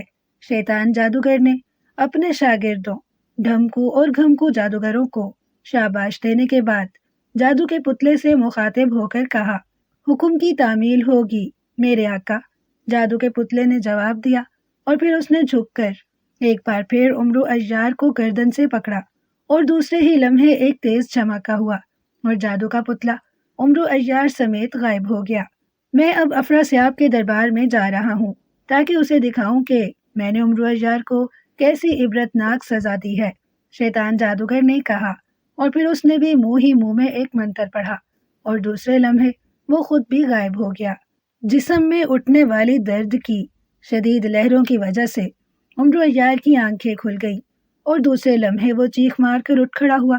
اس کے سارے جسم سے سرخ رنگ کے بڑے بڑے چونٹے چمٹے ہوئے تھے، وہ انتہائی تیزی سے اس کا گوشت کھا رہے تھے۔ ارے ارے کم بختو، تم کہاں سے آ گئے؟ عمرو عیار نے تکلیف کی شدت سے ناچتے ہوئے کہا اور دونوں ہاتھوں سے اپنے جسم سے ان چونٹیوں کو گرانے لگا، مگر جتنے چونٹے اس کے جسم سے نیچے گرتے اس سے دگنے اس کے جسم پر نمودار ہو جاتے۔ عمرو عیار کے جسم میں جیسے لاکھوں سوئیاں بیک وقت چبھ رہی تھی اور درد کی شدت سے عمرو عیار دوبارہ بے ہوش ہوا جا رہا تھا۔ وہ بری طرح ناچ رہا تھا، اچھل رہا تھا اور چونٹوں کو جھاڑ رہا تھا، لیکن چونٹے تھے کہ گوشت کھائے جا رہے تھے، اس سے چمٹے جا رہے تھے۔ اسی بے تحاشا اچھل کود میں اس کی بغل میں لٹکی ہوئی زنبیل بھی کھسک کر نیچے زمین پر گر گئی، مگر عمرو عیار کو تکلیف کی شدت سے زنبیل کے گرنے کا ہوش بھی نہ رہا۔ زنبیل جیسے ہی نیچے گری، ایک طرف سے بڑا سا کتا آیا اور اس نے زنبیل اپنے منہ میں دبائی اور تیزی سے بھاگ پڑا۔ جیسے ہی کتا زنبیل لے کر بھاگا، عمرو عیار کے جسم سے چمٹے ہوئے چونٹے یکلخت غائب ہو گئے۔ وہ ایسے غائب ہوئے جیسے کبھی تھے ہی نہیں۔ چونٹوں کے غائب ہوتے ہی عمرو عیار کو جیسے سکون سا ہوا اور اسی لمحے اس کی نظر بھاگتے ہوئے کتے پر پڑی جس کے منہ میں اس کی زنبیل دبی ہوئی تھی۔ ارے ارے میری زنبیل، ارے کتے، او کتے کی اولاد، کتے میری زنبیل۔ عمرو عیار بے تحاشا کتے کے پیچھے بھاگنے لگا جو زنبیل اٹھائے ایک سرخ رنگ کے پہاڑ کی طرف بھاگا چلا جا رہا تھا، اور پھر عمرو کے دیکھتے ہی دیکھتے کتا زنبیل لے کر پہاڑ کی ایک غار میں غائب ہو گیا۔ عمرو عیار بھی بے تحاشا بھاگتا ہوا اس غار کے دھانے میں داخل ہوا، مگر غار میں داخل ہوتے ہی اسے یوں محسوس ہوا جیسے اس کے قدموں کے نیچے سے زمین نکل گئی ہو۔ وہ جیسے کسی اندھی گہرائی میں گرتا چلا گیا۔ اس کے منہ سے بے تحاشا چیخیں نکلنے لگی اور آنکھوں کے آگے رنگ برنگے ستارے سے ناچنے لگے۔ چند لمحوں بعد وہ دھڑام سے کسی نرم سی چیز سے ٹکرایا اور پھر اچھل کر ایک طرف جا گرا۔ دوسرے لمحے وہ جگہ بھوکے شیر کی دھاڑ سے گونج اٹھی اور عمرو عیار کو یوں محسوس ہوا جیسے اس کا دل خوف کی شدت سے پھٹ جائے گا۔ پھر اندھیرے میں شیر کی دھاڑ نے اس کے جسم پر لرزہ سا طاری کر دیا تھا اور پھر وہ تیزی سے اٹھ کھڑا ہوا، لیکن اس کی ٹانگیں خوف سے کانپ رہی تھی۔ دوسرے لمحے وہاں ہر طرف روشنی پھیل گئی اور اس نے دیکھا کہ دو پہاڑوں کے درمیان ایک گہری کھائی میں کھڑا ہوا تھا اور اس سے چند گز کے فاصلے پر ایک بہت خوفناک اور طاقتور شیر کھڑا اسے بری طرح گھور رہا تھا۔ شیر کی آنکھوں میں بے پناہ چمک تھی، یوں لگ رہا تھا جیسے وہ کئی دنوں سے بھوکا ہو اور اسے اچانک شکار نظر آ گیا ہو۔ بھوکے شیر کو اپنے سامنے دیکھتے ہی عمرو کی حالت اور بھی زیادہ خراب ہو گئی۔ جناب شیر صاحب، مجھے مت کھانا، میں عمرو عیار ہوں۔ عمرو عیار نے بے اختیار کانپتے ہوئے لہجے میں کہا۔ اس کا انداز ایسا تھا جیسے عمرو عیار کا نام سن کر شیر اسے کھانے کا ارادہ ملتوی کر دے گا، مگر دوسرے لمحے شیر نے ایک زوردار دھاڑ ماری اور عمرو عیار خوف کے مارے اچھل کر نیچے گرا، اور اسی لمحے طاقتور اور خوفناک شیر نے اس پر حملہ کر دیا، مگر چونکہ عمرو عیار عین اسی لمحے نیچے گرا تھا اس لیے شیر اپنے ہی زور سے اس کے اوپر سے ہوتا ہوا پہاڑی چٹانوں سے جا ٹکرایا اور شیر کے منہ سے ایک اور زوردار دھاڑ نکلی اور وہ اچھل کر نہ صرف کھڑا ہوا بلکہ تیزی سے آ کر اس نے اپنا رخ دوبارہ عمرو عیار کی طرف کر لیا۔ عمرو عیار نے جب شیر کو اٹھتے اور آتے دیکھا تو وہ بے اختیار اٹھا، پھر وہ تیزی سے کھائی کے دوسرے کنارے کی طرف بھاگا کہ اس سے زیادہ تیز وہ زندگی میں پہلے کبھی نہ بھاگا ہوگا۔ اس کی ٹانگوں میں جیسے مشین سی لگ گئی ہو۔ شیر نے جو اسے بھاگتے دیکھا تو وہ بھی دھاڑتا ہوا اس کے پیچھے بھاگا۔ چونکہ عمرو عیار بھاگتا رہا تھا اس لیے شیر اس پر چھلانگ تو نہ لگا سکتا تھا، لیکن شیر کی رفتار عمرو عیار سے کہیں زیادہ تیز تھی، اس لیے چند ہی لمحوں میں وہ عمرو عیار کے سر پر پہنچ گیا اور پھر عمرو عیار کو یوں محسوس ہوا جیسے وہ کسی بہت بڑی چٹان کے نیچے دبتا چلا گیا ہو۔ شیر اس کے اوپر چڑھ گیا تھا اور دوسرے ہی لمحے شیر کا پنجہ اس کے سینے کی طرف بڑھا اور عمرو عیار خوف کی شدت سے بے ہوش ہو گیا، لیکن آخری لمحے میں اس نے فطری طور پر اپنی جان بچانے کے لیے ہاتھ پیر مارے، لیکن ظاہر ہے اس خوفناک شیر سے بچ نکلنا اس کے بس سے باہر تھا۔ چنانچہ موت کو اتنا قریب دیکھ کر اس کے حواس جاتے رہے اور وہ بے ہوش ہو گیا۔ ہائے، تم نے طلسم ہفت شکل کی ایک شکل ختم کر دی۔ اچانک ایک زوردار آواز عمرو عیار کے ذہن میں گونجی اور عمرو عیار کو ہوش آتا گیا۔ اس نے آنکھیں کھول دی اور دوسرے لمحے وہ اچھل کر کھڑا ہو گیا اور پھر وہ حیرت سے دیکھنے لگا۔ اس کے ہاتھ میں ایک لوہے کی کیل تھی اور وہ شیر غائب تھا۔ شیر؟ ارے شیر کہاں گیا اور یہ کیل کہاں سے آ گئی؟ عمرو عیار نے حیرت سے اس کیل کو دیکھتے ہوئے کہا۔ سنو عمرو عیار، تمہاری قسمت اچھی تھی کہ تم نے عین آخری لمحے پر شیر کے پیٹ میں پیوست یہ کیل کھینچ لی اور جادو کا بنا ہوا یہ شیر غائب ہو گیا۔ اگر تم یہ کیل نہ کھینچ لیتے تو اب تک شیر تمہارے جسم کے ہزاروں ٹکڑے کر چکا ہوتا۔ اچانک ایک باریک سی آواز سنائی دی اور عمرو عیار چونک کر ادھر دیکھنے لگا۔ دوسرے ہی لمحے اس کی آنکھیں حیرت سے اور زیادہ پھیلتی چلی گئیں، کیونکہ سامنے ایک پہاڑی چٹان پر وہی بونوں کا سردار کھڑا ہوا تھا۔ تم یہاں آ گئے، یہ کون سی جگہ ہے اور میری زنبیل کہاں ہے؟ عمرو عیار نے کہا۔ تمہیں شیطان جادوگر نے طلسم ہفت شکل میں پھینک دیا ہے۔ تمہاری زنبیل تم سے علیحدہ کر لی گئی ہے تاکہ تم اسے استعمال کر کے طلسم ہفت شکل کا خاتمہ نہ کر دو۔ یہ خوفناک شیر طلسم کی پہلی شکل تھی جس کے پیٹ میں لگا ہوا کیل کھینچ کر تم نے اس کا خاتمہ کر دیا۔ اب طلسم کی 6 شکلیں باقی رہ گئی ہیں اور جب تک تم ان 6 شکلوں کا خاتمہ نہ کرو گے نہ تمہاری جان بچ سکتی ہے اور نہ تمہاری زنبیل تمہیں واپس مل سکتی ہے۔ بونوں کے سردار نے جواب دیا۔ طلسم ہفت شکل؟ یہ کیا بلا ہے اور باقی 6 شکلیں کیا ہیں؟ مجھے بتاؤ میرے پیارے بونوں کے سردار، اور یہ بھی بتاؤ کہ میں ان شکلوں کا خاتمہ کیسے کر سکتا ہوں؟ عمرو عیار نے بڑے ہی پیار بھرے لہجے میں پوچھا۔ یہ بتانے کی مجھے اجازت نہیں ہے، بس اتنا بتا دیتا ہوں کہ اس کیل کو قابو میں رکھنا، یہ تمہارے بے حد کام آئے گا۔ بونوں کے سردار نے جواب دیا اور پھر اچھل کر چٹان کی دوسری طرف اتر کر غائب ہو گیا۔ ارے بونوں کے سردار، بات تو سنو۔ ارے، عمرو عیار نے اس کے پیچھے بھاگتے ہوئے کہا، لیکن چٹان کی دوسری طرف خالی پڑی ہوئی تھی۔ بونوں کا سردار غائب ہو چکا تھا۔ عمرو عیار اسے ڈھونڈنے کے لیے ادھر ادھر دیکھنے لگا، مگر دوسرے لمحے وہ بری طرح چونکا جب اس نے سامنے والی چٹان کو اپنی جگہ سے حرکت کرتے دیکھا۔ چٹان یوں اپنی جگہ سے اٹھتی چلی جا رہی تھی جیسے کسی صندوق کا ڈھکنا کھلتا ہے، اور پھر اچانک ایک خوبصورت اور جوان لڑکی اچھل کر اس صندوق نما غار میں سے باہر نکل آئی۔ اس نے انتہائی زرق برق لباس پہن رکھا تھا اور اس کا سارا جسم سونے کے زیورات سے لدا ہوا تھا۔ ان زیورات میں انتہائی قیمتی ہیرے جواہرات اور موتی جڑے ہوئے تھے۔ لڑکی اتنی خوبصورت تھی کہ عمرو عیار بے اختیار اسے دیکھتا چلا گیا۔ اس نے اپنی پوری زندگی میں اتنی خوبصورت لڑکی کبھی نہ دیکھی تھی۔ لڑکی نے مسکراتے ہوئے عمرو عیار کی طرف دیکھا اور ساتھ ہی اپنے پاس آنے کا اشارہ کیا، اور عمرو عیار اس کے اشارے پر یوں اس کی طرف کھینچتا چلا گیا جیسے لوہا مقناطیس کی طرف کھینچا چلا جاتا ہے۔ کون ہو تم؟ خوبصورت لڑکی، تم کون ہو؟ قریب جا کر عمرو عیار نے پوچھا۔ میرا نام شہزادی ماجبین ہے، میں ملک روم کے بادشاہ کی اکلوتی بیٹی ہوں۔ شیطان جادوگر نے مجھے یہاں قید کر رکھا ہے، وہ مجھ سے شادی کرنا چاہتا ہے، مگر میں اس بوڑھے اور بدصورت جادوگر سے شادی پر تیار نہیں ہوں۔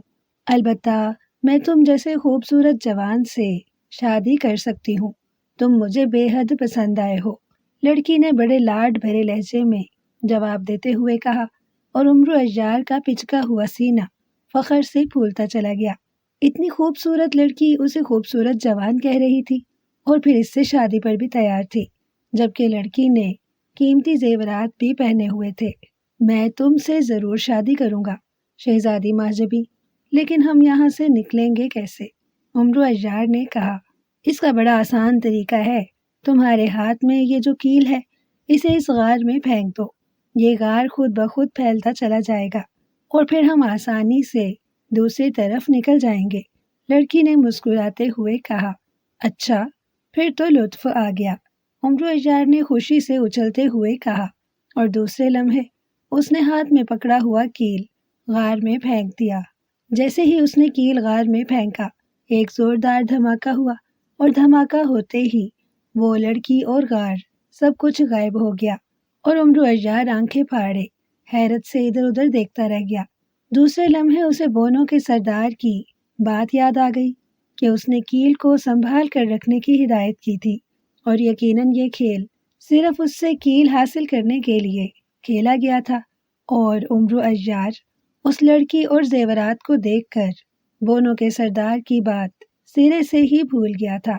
ابھی وہ کھڑا یہ سوچ ہی رہا تھا کہ اچانک اسے اپنی پشت پر شوں شوں کی تیز آواز سنائی دی، اور وہ اچھل کر پلٹا، اور پھر اس کا چہرہ خوف سے زرد پڑتا چلا گیا۔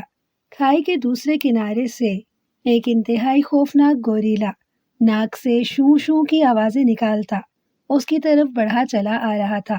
یہ گوریلا دیو جتنا بڑا تھا، اور اس کے لمبے لمبے دانت اس کے منہ سے باہر نکلے ہوئے تھے۔ اس کی چھوٹی چھوٹی آنکھوں میں زبردست چمک تھی۔ مارے گئے، یہ تو انتہائی خوفناک گوریلا ہے، عمرو عیار نے کانپتے ہوئے لہجے میں کہا، اور اسی لمحے گوریلے نے زور سے چیخ ماری۔ اس کی چیخ اتنی زوردار تھی کہ عمرو عیار کو یہ محسوس ہوا جیسے اس کی رگوں میں خون جمتا چلا جا رہا ہو۔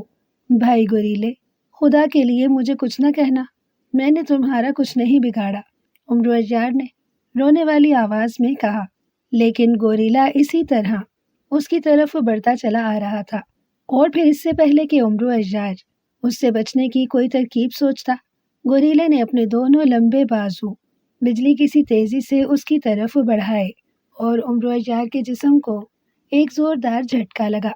وہ جھٹکا کھا کر گوریلے کے بالوں بھرے سینے سے جا ٹکرایا، اور گوریلے کے طاقتور ہاتھوں نے اسے اپنے سینے سے جکڑ لیا۔ گوریلے کے جسم سے بدبو کے بھبکے سے نکل رہے تھے، اور اس کے طاقتور ہاتھوں کی گرفت اتنی سخت تھی کہ عمرو عیار کی ہڈیاں کڑکنے لگی، اور اسے یقین آ گیا کہ چند لمحوں بعد اس کے جسم کی تمام ہڈیاں چورا بن جائیں گی۔ بدبو کی وجہ سے اس کا جی متلانے لگا، اور پھر بے اختیار بدبو کی وجہ سے اس نے تھوک دیا، مگر دوسرے لمحے وہ حیرت سے بے اختیار اچھل پڑا، کیونکہ اس نے دیکھا کہ اس کا تھوک جیسے ہی گوریلے کے جسم پر گرا، گوریلا یکلخت غائب ہو گیا، اور اب جس جگہ گوریلا کھڑا تھا وہاں لوہے کی ایک سلاخ پڑی ہوئی تھی۔ اس سلاخ کا سرا بھی کیل کی طرح گول تھا۔ اسی لمحے اسے ایک خیال آیا، اور اس نے جھک کر وہ سلاخ اٹھا لی۔ جیسے ہی اس نے سلاخ اٹھائی، ایک آواز فضا میں گونج اٹھی، ہائے، تم نے طلسم ہفت شکل کی ایک اور شکل ختم کر دی، تم واقعی خوش قسمت ہو عمرو عیار۔ اس جادو کے گوریلے کا توڑ بھی یہی تھا کہ اس کے جسم پر تھوک دیا جاتا، ورنہ یہ ایک لمحے میں تمہارے جسم کو توڑ تاڑ کر پھینک دیتا۔ اب اس سلاخ کو قابو میں رکھنا۔ بونوں کے سردار کی آواز سنائی دی، اور عمرو عیار چونک کر مڑا تو اس نے بونوں کے سردار کو اسی چٹان کے اوپر کھڑا دیکھا۔ تم کہاں چلے جاتے ہو بونوں کے سردار؟ عمرو عیار نے پوچھا۔ مجھے اس سے زیادہ بتانے کی اجازت نہیں ہے، بہرحال تم نے طلسم ہفت شکل کی دوسری شکل بھی ختم کر دی ہے اور اب طلسم کی 5 شکلیں باقی رہ گئی ہیں، بونوں کے سردار نے کہا، اور پھر چٹان کی دوسری طرف غائب ہو گیا۔ اب میں اس سلاخ کو کسی صورت بھی نہیں چھوڑوں گا، چاہے کتنی ہی خوبصورت عورت کیوں نہ آ جائے۔ عمرو عیار نے بڑے مضبوط لہجے میں کہا اور سلاخ کو اور زیادہ قابو کر لیا۔ اسی لمحے آسمان پر سائیں کی آواز سنائی دی اور عمرو نے چونک کر اوپر دیکھا تو اس نے ایک خوبصورت پرندے کو اپنے سر پر اڑتے دیکھا۔ اس پرندے نے پنجوں میں ایک بہت بڑا ہیرا پکڑا ہوا تھا۔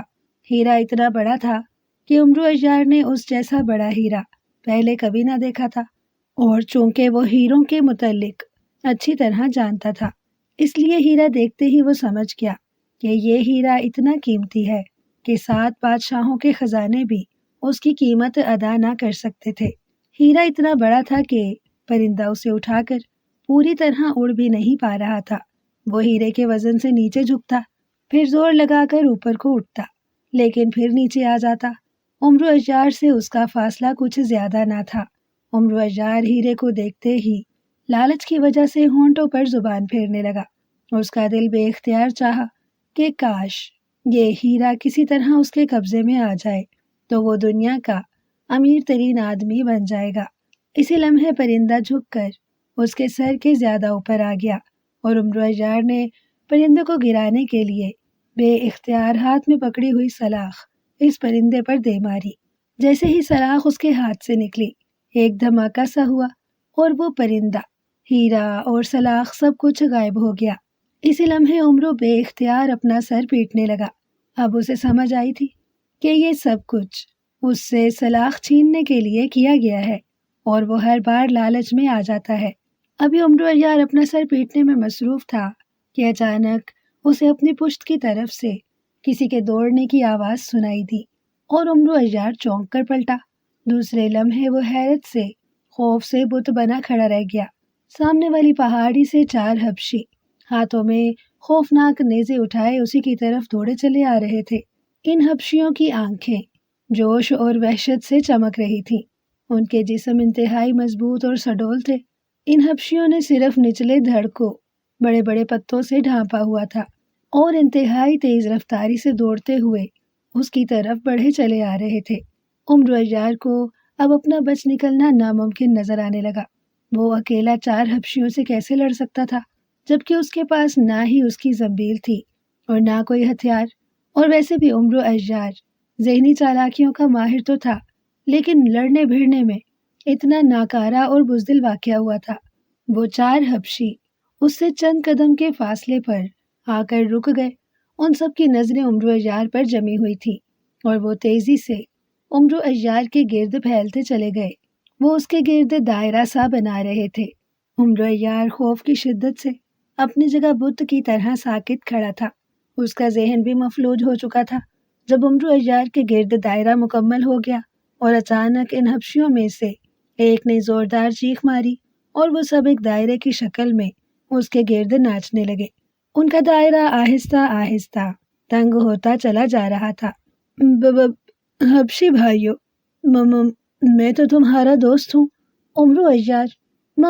میں تو حبشیوں کو بڑا پسند کرتا ہوں، مجھے مت مارو، میں تمہیں ہیرے جواہرات انعام میں دوں گا، عمرو عیار نے ہکلاتے ہوئے ان حبشیوں سے مخاطب ہو کر کہا۔ مگر وہ حبشی بھلا اس کی بات سنتے تھے؟ وہ اسی طرح ناچتے ہوئے اور خوفناک نیزے لہراتے ہوئے اس کے گرد مسکراتے رہے۔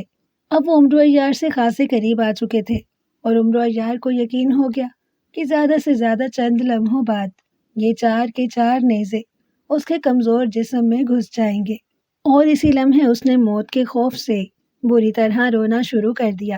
مت مارو مجھے، خدا کے لیے مت مارو، مت مارو مجھے، خدا کے لیے مت مارو، میں بے گناہ ہوں، مجھے مت مارو، تمہیں تمہارے کالے رنگ کا واسطہ، مجھے مت مارو، عمرو عیار نے بے اختیار روتے ہوئے چیخ چیخ کر کہا۔ لیکن حبشیوں کا ناچ اسی طرح جاری رہا۔ اب وہ عمرو عیار کے بالکل قریب آ چکے تھے۔ دیکھو میرے آنسو بہہ رہے ہیں، کچھ ان آنسوؤں کا خیال کرو، عمرو عیار نے گھگھیاتے ہوئے کہا، اور پھر اس نے انہیں یقین دلانے کے لیے کہ وہ واقعی رو رہا ہے کہ شاید ان حبشیوں کو اس پر رحم آ جائے اس نے ایک انگلی سے اپنی آنکھ سے بہتا ہوا آنسو پونچھا اور پھر انگلی کو ناچتے ہوئے حبشی پر پھینک دیا۔ دیکھو، میں واقعی رو رہا ہوں، عمرو عیار نے آنسو پھینکتے ہوئے کہا، اور دوسرے لمحے وہ بے اختیار اچھل پڑا، کیونکہ جس حبشی پر اس کا آنسو گرا تھا وہ ایک دھماکے سے غائب ہو گیا تھا۔ البتہ اس کا چمکتا ہوا نیزہ زمین پر پڑا ہوا نظر آ رہا تھا۔ ارے، تم تو آنسوؤں سے مرتے ہو، عمرو عیار نے خوشی سے اچھلتے ہوئے کہا، اور پھر اس نے انتہائی تیزی سے دونوں آنکھوں سے بہتے ہوئے آنسوؤں کو پونچھ کر ان کالے حبشیوں پر پھینکنا شروع کر دیا، اور جیسے ہی اس کا آنسو کسی حبشی سے ٹکراتا وہ ایک دھماکے سے غائب ہو جاتا، البتہ اس کا نیزہ زمین پر پڑا نظر آ جاتا۔ چونکہ عمرو عیار کی آنکھوں سے خوف کی شدت سے بے تحاشا آنسو بہہ چکے تھے جو اس کے گالوں پر اب بھی موجود تھے، اس لیے چند ہی لمحوں میں اس نے ان آنسوؤں کی مدد سے چاروں حبشیوں کا خاتمہ کر دیا، اور پھر تیزی سے ان کے نیزے اٹھانے کو لپکا اور سب سے قریب پڑا ہوا نیزہ اس نے اٹھا لیا۔ جیسے ہی اس نے یہ نیزہ اٹھایا ایک آواز فضا میں گونج اٹھی، ہائے، تم نے طلسم ہفت شکل کی ایک اور شکل ختم کر دی۔ عمرو عیار نے ایک نیزہ اٹھا کر تیزی سے دوسرے نیزے اٹھانے چاہے، مگر وہ تینوں یکلخت غائب ہو گئے۔ اب اس کے ہاتھوں میں صرف ایک نیزہ تھا۔ بہت خوب عمرو عیار، بہت خوب، تم واقعی دنیا کے سب سے بڑے عیار ہو۔ تم نے ان خوفناک حبشیوں کو آنسوؤں سے مار ڈالا۔ ان کی موت ہی اسی طرح ہو سکتی تھی کہ ان پر انسانی آنسو پھینکے جائیں۔ کیا تمہیں یہ سب کچھ پہلے سے معلوم تھا؟ اچانک بونو کے سردار کی آواز سنائی دی۔ تو اور کیا، تم عمرو عیار کو کیا سمجھتے ہو؟ آخر میں عیار زماں ہوں، میں کوئی سچ مچ تھوڑا رو رہا تھا، میں تو انہیں آنسوؤں سے قتل کرنے کے لیے رو رہا تھا۔ عمرو نے فوراً ہی فخریہ لہجے میں جواب دیا، حالانکہ موت کے خوف سے رونے پر وہ بے اختیار مجبور ہوا تھا۔ اچھا، اب نیزے کو حفاظت سے رکھنا۔ اب طلسم ہفت شکل کی 4 شکلیں باقی رہ گئی ہیں، اور یہ چاروں شکلیں بے حد سخت ہیں، بونو کے سردار نے اسے سمجھاتے ہوئے کہا، اور عمرو عیار نے نیزے پر اپنی گرفت مضبوط کر لی۔ بونو کا سردار پہلے کی طرح غائب ہو چکا تھا۔ عمرو عیار اب نیزے کو مضبوطی سے پکڑ کر ادھر ادھر دیکھ رہا تھا۔ اس نے فیصلہ کر لیا تھا کہ چاہے کچھ ہی کیوں نہ ہو جائے وہ اب نیزے کو اپنے ہاتھ سے نہ چھوڑے گا۔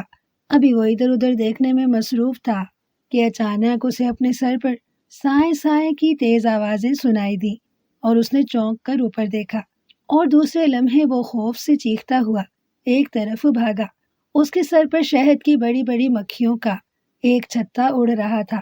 مکھیوں کا رنگ زرد تھا، اور وہ عام مکھیوں سے کہیں زیادہ بڑی اور خوفناک نظر آ رہی تھی۔ ابھی عمرو عیار نے چند قدم ہی اٹھائے ہوں گے کہ مکھیوں کا پورا گروہ اس پر جھپٹ پڑا، اور عمرو عیار کو یوں محسوس ہوا جیسے اس کے پورے جسم میں زہریلی سوئیاں چبھ گئی ہوں۔ مکھیاں اس کے کپڑوں میں گھس گئی تھیں، اور انہوں نے اسے بری طرح کاٹنا شروع کر دیا تھا، اور عمرو عیار کے پورے جسم میں جیسے آگ سی بھڑک اٹھی تھی۔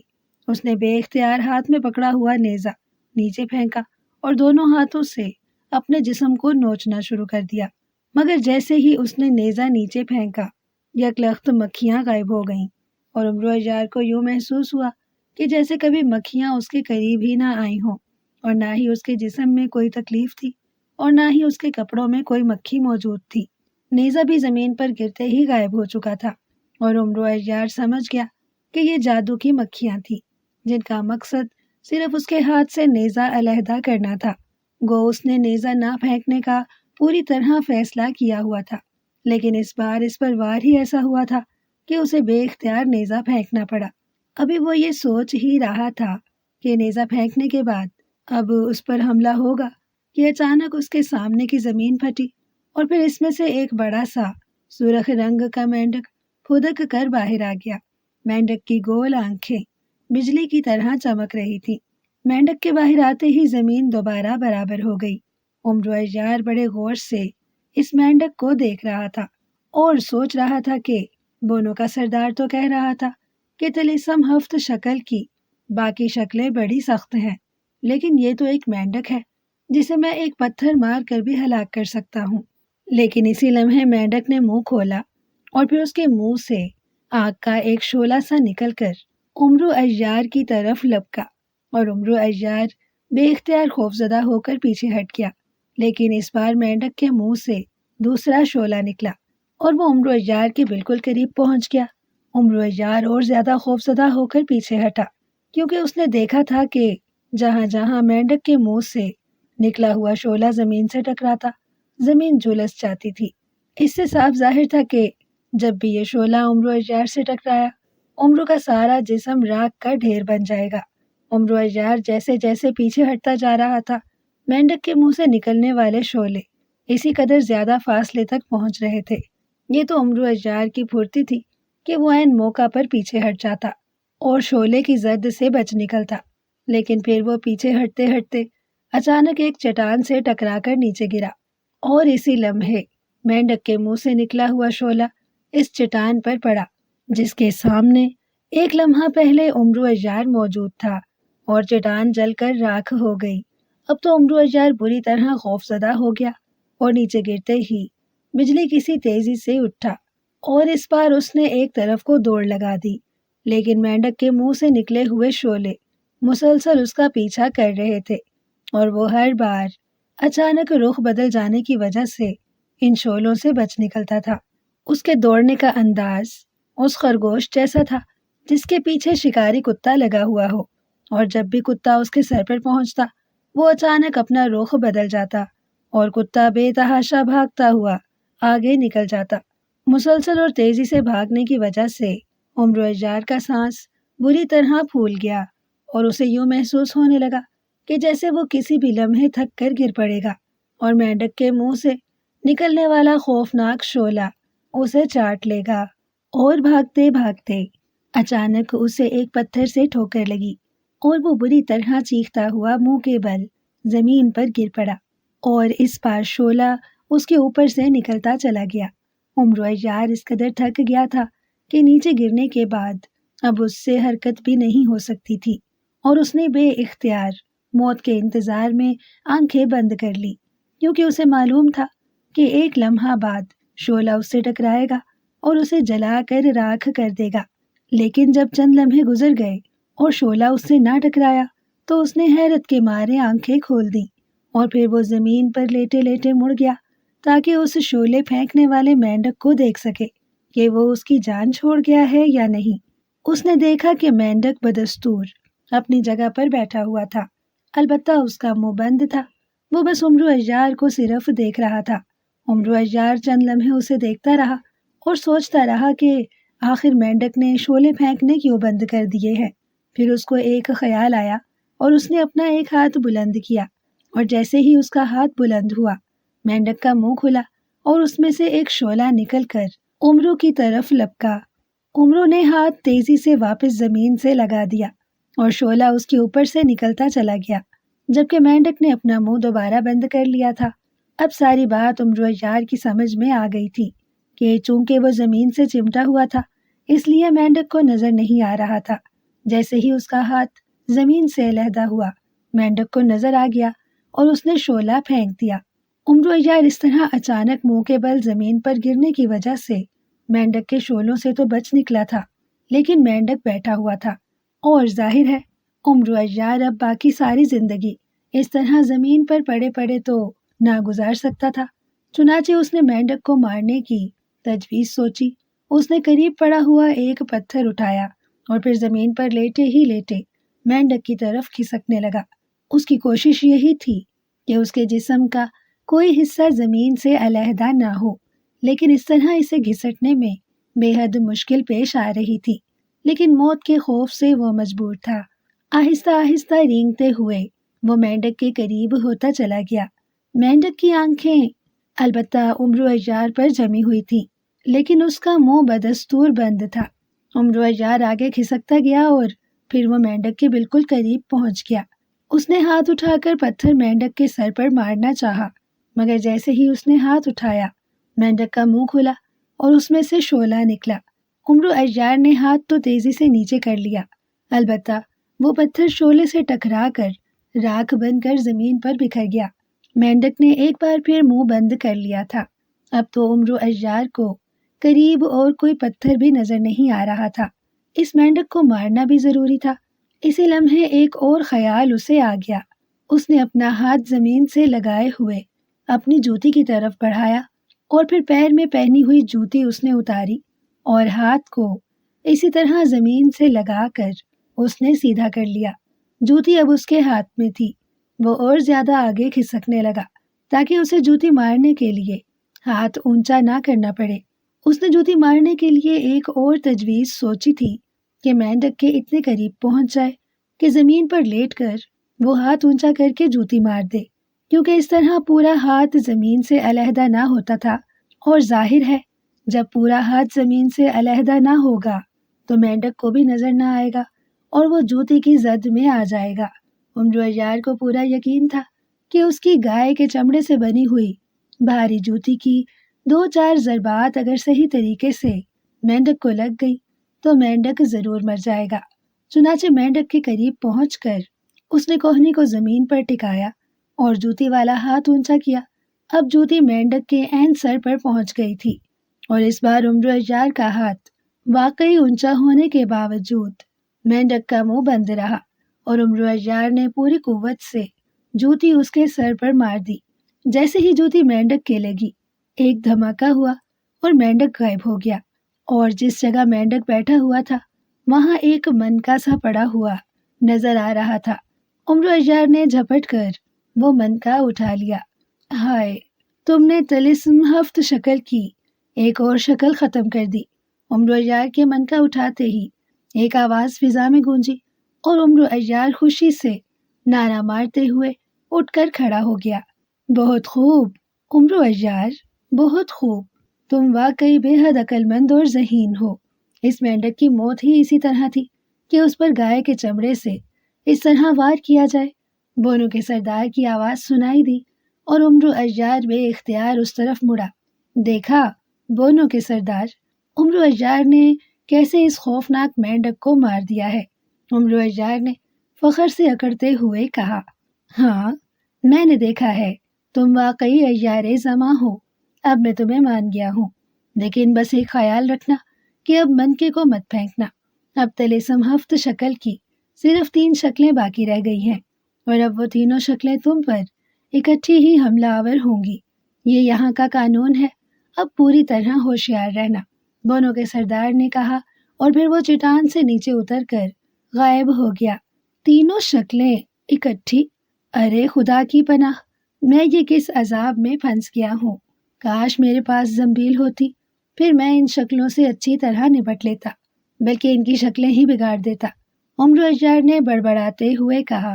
اس نے ہاتھ میں پکڑا ہوا منکا حفاظت کے خیال سے جیب میں ڈال دیا تھا تاکہ اس کے ہاتھ سے گر نہ جائے، اور اب وہ ادھر ادھر دیکھ رہا تھا کہ اچانک اس کے پیروں میں سرسراہٹ سی ہوئی اور وہ بے اختیار اچھل پڑا۔ دوسرے لمحے شوں کی آواز کے ساتھ ہی ایک چھوٹا سا چوہا تیزی سے اس کی شلوار پر چڑھتا ہوا اس کی جیب میں گھس گیا اور جیب میں بری طرح اچھلنے لگا۔ عمرو عیار نے اسے نکالنے کے لیے بڑی پھرتی سے اپنی جیب کو الٹ دیا۔ اسے دراصل چوہوں سے بے حد ڈر لگتا تھا، اور اب وہ جیب میں اچھلتے ہوئے چوہے کو ایک لمحے کے لیے بھی برداشت نہیں کر سکتا تھا۔ چنانچہ جیسے ہی اس نے جیب الٹی، چوہا اچھل کر زمین پر گرا، مگر عمرو عیار کو جیب الٹتے ہوئے یہ خیال نہ رہا کہ اس جیب میں وہ منکا بھی رکھ چکا ہے، اس لیے جیب کے الٹتے ہی چوہے کے ساتھ ساتھ وہ منکا بھی جیب سے نکل کر زمین پر گر گیا، اور جیسے ہی منکا زمین پر گرا، چوہا اور منکا دونوں بیک وقت غائب ہو گئے، اور عمرو عیار افسوس سے ہاتھ مسلنے لگا۔ اس سے ایک بار پھر حماقت ہو گئی تھی، اور وہ منکا غائب کرا بیٹھا تھا، لیکن اب کیا ہو سکتا تھا؟ جو ہونا تھا وہ ہو چکا تھا، اور اب ظاہر ہے وہ تینوں شکلیں اس پر ٹوٹ پڑیں گی۔ ابھی وہ سوچ ہی رہا تھا کہ لگاتار 3 دھماکے سے ہوئے، اور پھر عمرو یہ دیکھ کر حیران رہ گیا کہ اس کے سامنے ایک خوبصورت سا نوجوان، ایک انتہائی خوبصورت عورت اور ایک معصوم سا بچہ کھڑا تھا۔ نوجوان نے اس عورت کا ہاتھ پکڑا ہوا تھا، جبکہ اس عورت نے بچے کی انگلی پکڑی ہوئی تھی۔ امی، امی، یہی ہے چچا عمرو عیار؟ اچانک بچے نے بڑے معصوم سے لہجے میں اپنی ماں سے مخاطب ہو کر پوچھا۔ ہاں بیٹے، یہی تمہارے چچا عمرو عیار ہیں، اور انہیں اچھی طرح دیکھ لو۔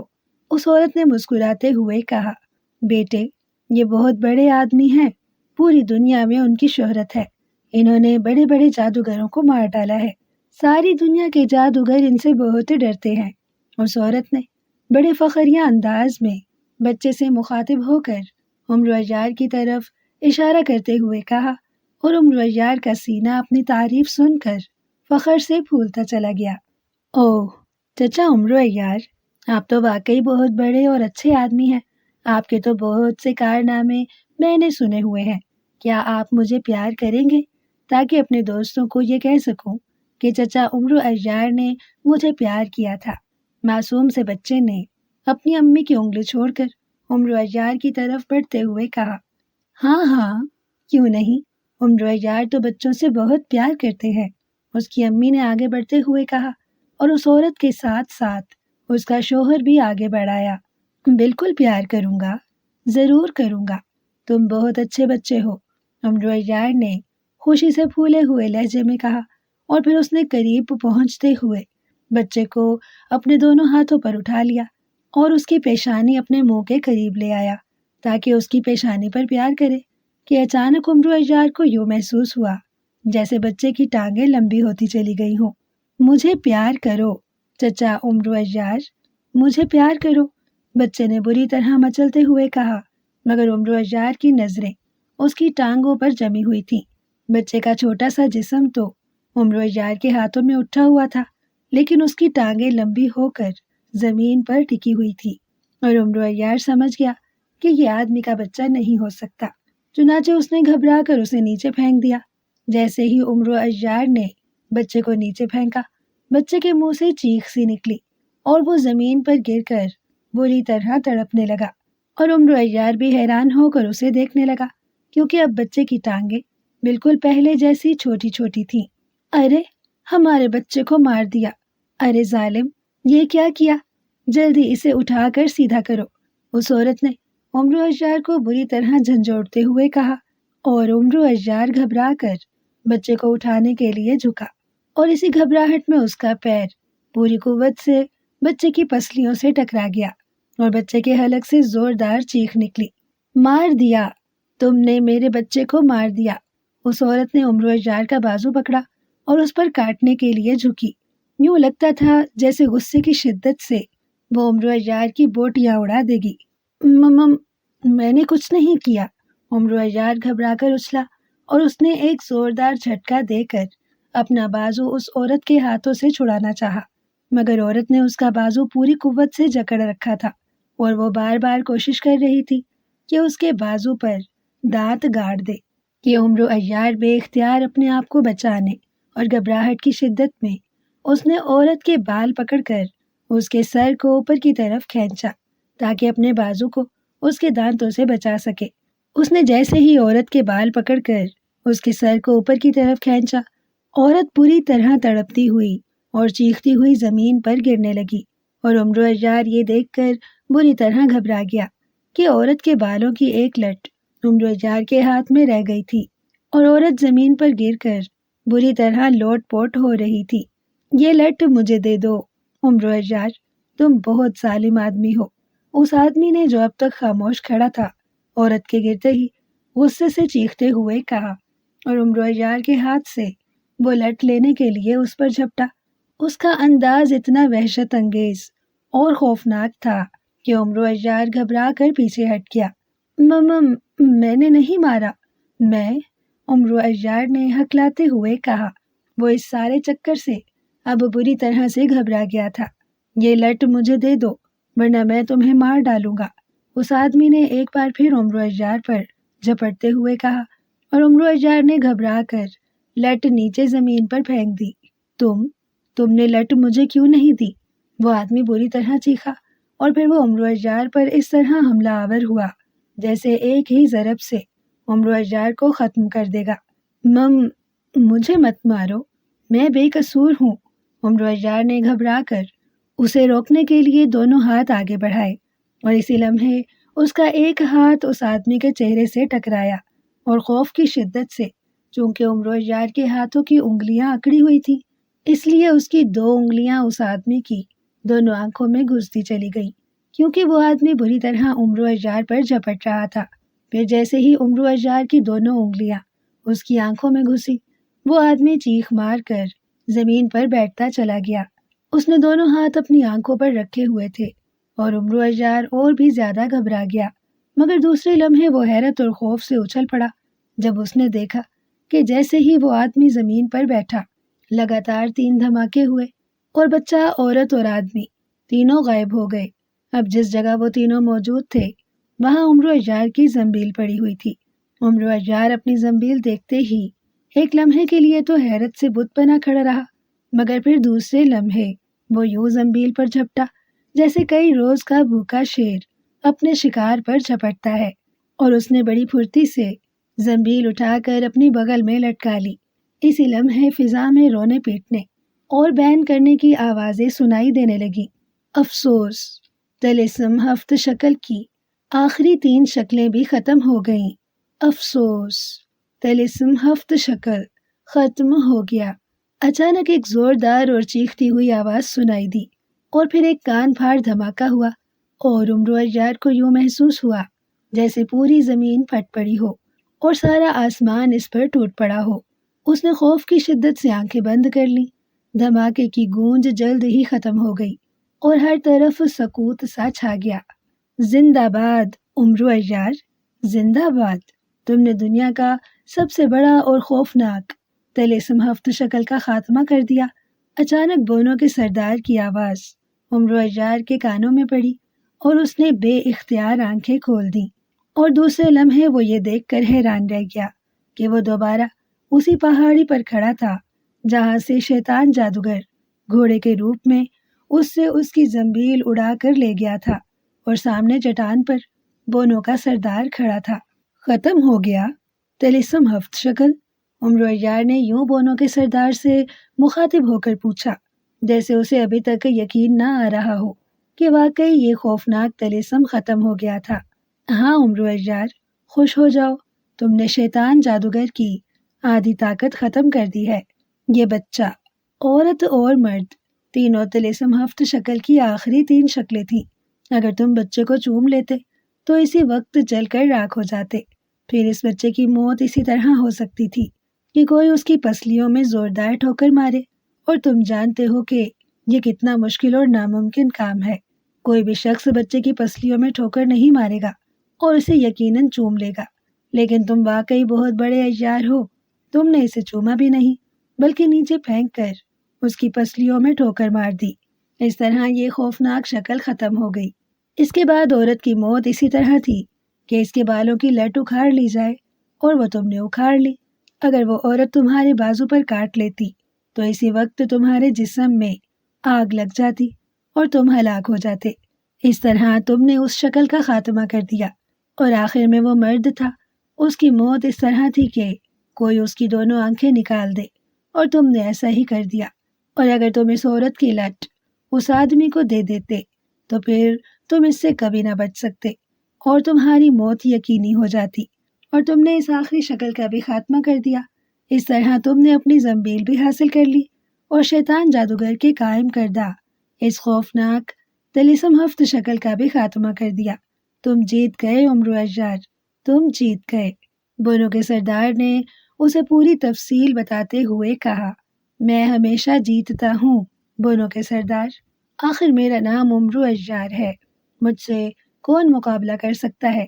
بس اب تم مجھے یہ بتاؤ کہ وہ شیطان جادوگر اب کہاں ہوگا؟ میں اس کی گردن مروڑنا چاہتا ہوں تاکہ اسے معلوم ہو سکے کہ اس نے عمرو اجار سے مقابلہ کر کے زندگی کی سب سے بڑی بھیانک غلطی کی ہے۔ عمرو اجار نے فخر سے سینہ پھلاتے ہوئے کہا، حالانکہ اسے اچھی طرح معلوم تھا کہ یہ سب کچھ بس گھبراہٹ اور اتفاق سے ہو گیا ہے، ورنہ عمرو اجار اس قدر خوفناک طلسم کو کہاں ختم کر سکتا تھا۔ مگر ظاہر ہے عمرو اجار اب بونوں کے سردار کے سامنے یہ کیسے تسلیم کر لیتا، چنانچہ وہ اس کے سامنے اور بھی زیادہ اکڑ گیا۔ شیطان جادوگر تو شہنشاہ افراسیاب کے پاس کیا ہوا ہے، اور اسے اب تک معلوم ہو گیا ہوگا کہ تم نے اس کے طلسم ہفت شکل کا خاتمہ کر دیا ہے، اور وہ تمہیں قتل کرنے کے لیے بھاگا آ رہا ہوگا۔ بونو کے سردار نے جواب دیا، اب میری زنبیل میرے پاس ہے اور اب وہ مجھے نہیں مار سکتا، البتہ میں اس کا خاتمہ ضرور کر دوں گا۔ عمرو عیار نے بغل میں لٹکی ہوئی اپنی زنبیل پر ہاتھ پھیرتے ہوئے کہا، تمہیں جادو کے پتلے نے بتایا تو تھا کہ جب تک تم گنجے سر والے دیو کا خاتمہ نہیں کرتے اس وقت تک شیطان جادوگر نہیں مر سکتا۔ بونو کے سردار نے کہا، ارے ہاں، مجھے یاد آ گیا، اس نے کسی بوتل کا ذکر کیا تھا جو شیطان جادوگر کے محل کے نیلے پانی والے تالاب کے نیچے ایک خفیہ تہہ خانے میں ہے۔ اب مجھے یاد آ رہا ہے، اس نے بتایا تھا کہ شیطان جادوگر کی موت ایک سینگوں والی بدروح کے قبضے میں ہے اور یہ بدروح اس کے محل کے ایک خاص تہہ خانے میں رہتی ہے۔ اس کے پاس ایک طلسمی چراغ ہے جس پر خاص منتر پھونکا جائے تو گنجے سر والا دیو نمودار ہوتا ہے، اور پھر اس گنجے سر والے دیو کا خاتمہ کر دیا جائے، تب شیطان جادوگر کی موت واقع ہوگی۔ عمرو عیار نے ساری تفصیل یاد کرتے ہوئے کہا، اس جادو کے پتلے نے درست بتایا تھا، اگر تم واقعی شیطان جادوگر کا خاتمہ کرنا چاہتے ہو تو تمہیں سب سے پہلے بوتل حاصل کرنا پڑے گی اور پھر اس سینگوں والی بدروح سے مقابلہ کرنا پڑے گا۔ اس کے ہاتھ میں ہر وقت طلسمی چراغ رہتا ہے، جب تم اس بوتل کو اس طلسمی چراغ سے ٹکراؤ گے تو گنجے سر والا دیو نمودار ہو جائے گا، اور پھر اس سے پہلے کہ وہ گنجے سر والا دیو تمہیں قتل کر دے تمہیں بوتل کا ڈھکن کھولنا ہوگا۔ جیسے ہی تم بوتل کا ڈھکن کھولو گے اس میں سے چوٹی والا دیو نکلے گا، وہ گنجے دیو کا خاتمہ کر دے گا۔ اس گنجے دیو کے ختم ہوتے ہی شیطان جادوگر بھی مر جائے گا۔ بونو کے سردار نے کہا، یہ تو بہت بڑا چکر ہے، اب میری زنبیل تو مجھے مل چکی ہے، مجھے کیا ضرورت ہے اس چکر میں پڑنے کی، کیوں نہ میں واپس اپنے گھر چلا جاؤں۔ عمرو عیار نے گھبرائے ہوئے لہجے میں کہا، دو باتیں ہیں عمرو عیار، اگر تم نے شیطان جادوگر کو نہ مارا تو شیطان جادوگر تمہیں مار ڈالے گا، کیونکہ تم نے اس کا طلسم ہفت شکل ختم کر کے اسے بہت بڑا نقصان پہنچایا ہے۔ دوسری بات یہ کہ شیطان جادوگر کے محل میں دنیا کا سب سے بڑا خزانہ ہے، یہ خزانہ اتنا بڑا ہے کہ 7 بادشاہوں کے خزانے ملا کر بھی اس جیسا خزانہ نہیں بن سکتا، اور شیطان جادوگر کے مرتے ہی تم آسانی سے یہ خزانہ حاصل کر سکتے ہو۔ بونو کے سردار نے مسکراتے ہوئے کہا، ارے اتنا بڑا خزانہ، پھر تو میں اس شیطان جادوگر کا خاتمہ ضرور کروں گا۔ عمرو عیار نے اپنی لالچی طبیعت سے مجبور ہوتے ہوئے کہا، تو پھر فوراً اس بوتل کو حاصل کرنے کے لیے جاؤ، جب تک تم اس بوتل کو حاصل نہ کر لو گے تم شیطان جادوگر کا خاتمہ نہیں کر سکتے۔ بونو کے سردار نے مسکراتے ہوئے کہا، اور دوسرے لمحے وہ چٹان سے نیچے کود کر غائب ہو گیا۔ عمرو عیار کی نظروں کے سامنے بہت بڑا خزانہ گھوم رہا تھا، اس لیے اس نے تیزی سے اپنی زنبیل میں ہاتھ ڈالا اور اس میں سے حضرت سلیمان کے خاص درباری ہدہد پرندے کا پر نکال لیا۔ اس نے یہ پر ہاتھ میں پکڑا اور آنکھیں بند کر کے کہنے لگا، ہدہد کے پر، مجھے فوراً شیطان جادوگر کے محل میں نیلے تالاب کے نیچے خفیہ تہہ خانے میں پہنچا دو جہاں وہ بوتل موجود ہے۔ جیسے ہی اس نے اپنا فکرہ مکمل کیا، ہدہد کا پر اس کے ہاتھ میں حرکت کرنے لگا، اور اسی لمحے عمرو عیار کو محسوس ہوا جیسے زمین اس کے قدموں تلے سے غائب ہو گئی ہو۔ پر مسلسل اس کے ہاتھ میں حرکت کر رہا تھا۔ چند لمحوں بعد پر کی حرکت ختم ہو گئی اور اس کے ساتھ ہی عمرو عیار نے محسوس کیا کہ اس کے پیر زمین پر جم گئے ہیں۔ اس نے تیزی سے آنکھیں کھول دی۔ دوسرے لمحے وہ یہ دیکھ کر چونک پڑا کہ وہ ایک کافی بڑے کمرے میں موجود ہے۔ اس کمرے کے درمیان میں ایک اونچا سا ستون ہے جس کے اوپر ایک بوتل رکھی ہوئی ہے۔ اس ستون کے گرد انتہائی خوفناک سانپ چمٹے ہوئے ہیں۔ ستون اتنا اونچا تھا کہ وہاں تک کسی صورت بھی کسی کا ہاتھ نہ پہنچ سکتا تھا، اور ستون کے پاس جائے تو سانپ ڈس لیتے، لیکن عمرو عیار گھبرانے والا آدمی نہ تھا۔ اس نے بوتل حاصل کرنے کے لیے ایک ترکیب سوچ لی تھی۔ اس نے ہدہد کا پر تو دوبارہ زنبیل میں ڈالا اور پھر زنبیل میں ہاتھ ڈال کر جال یوسفی نکال لیا۔ اس جال میں یہ خاصیت تھی کہ اسے جس چیز پر بھی پھینکا جائے وہ چیز چاہے جتنی بھی دور ہوتی، جال اس چیز تک خود بخود پھیلتے ہوئے پہنچ جاتا، اور جیسے ہی جال میں وہ چیز پھنستی جال خود بخود سمٹ جاتا۔ عمرو عیار نے جال یوسفی نکال کر اس کا ایک سرا پکڑا اور دوسرا سرا گھما کر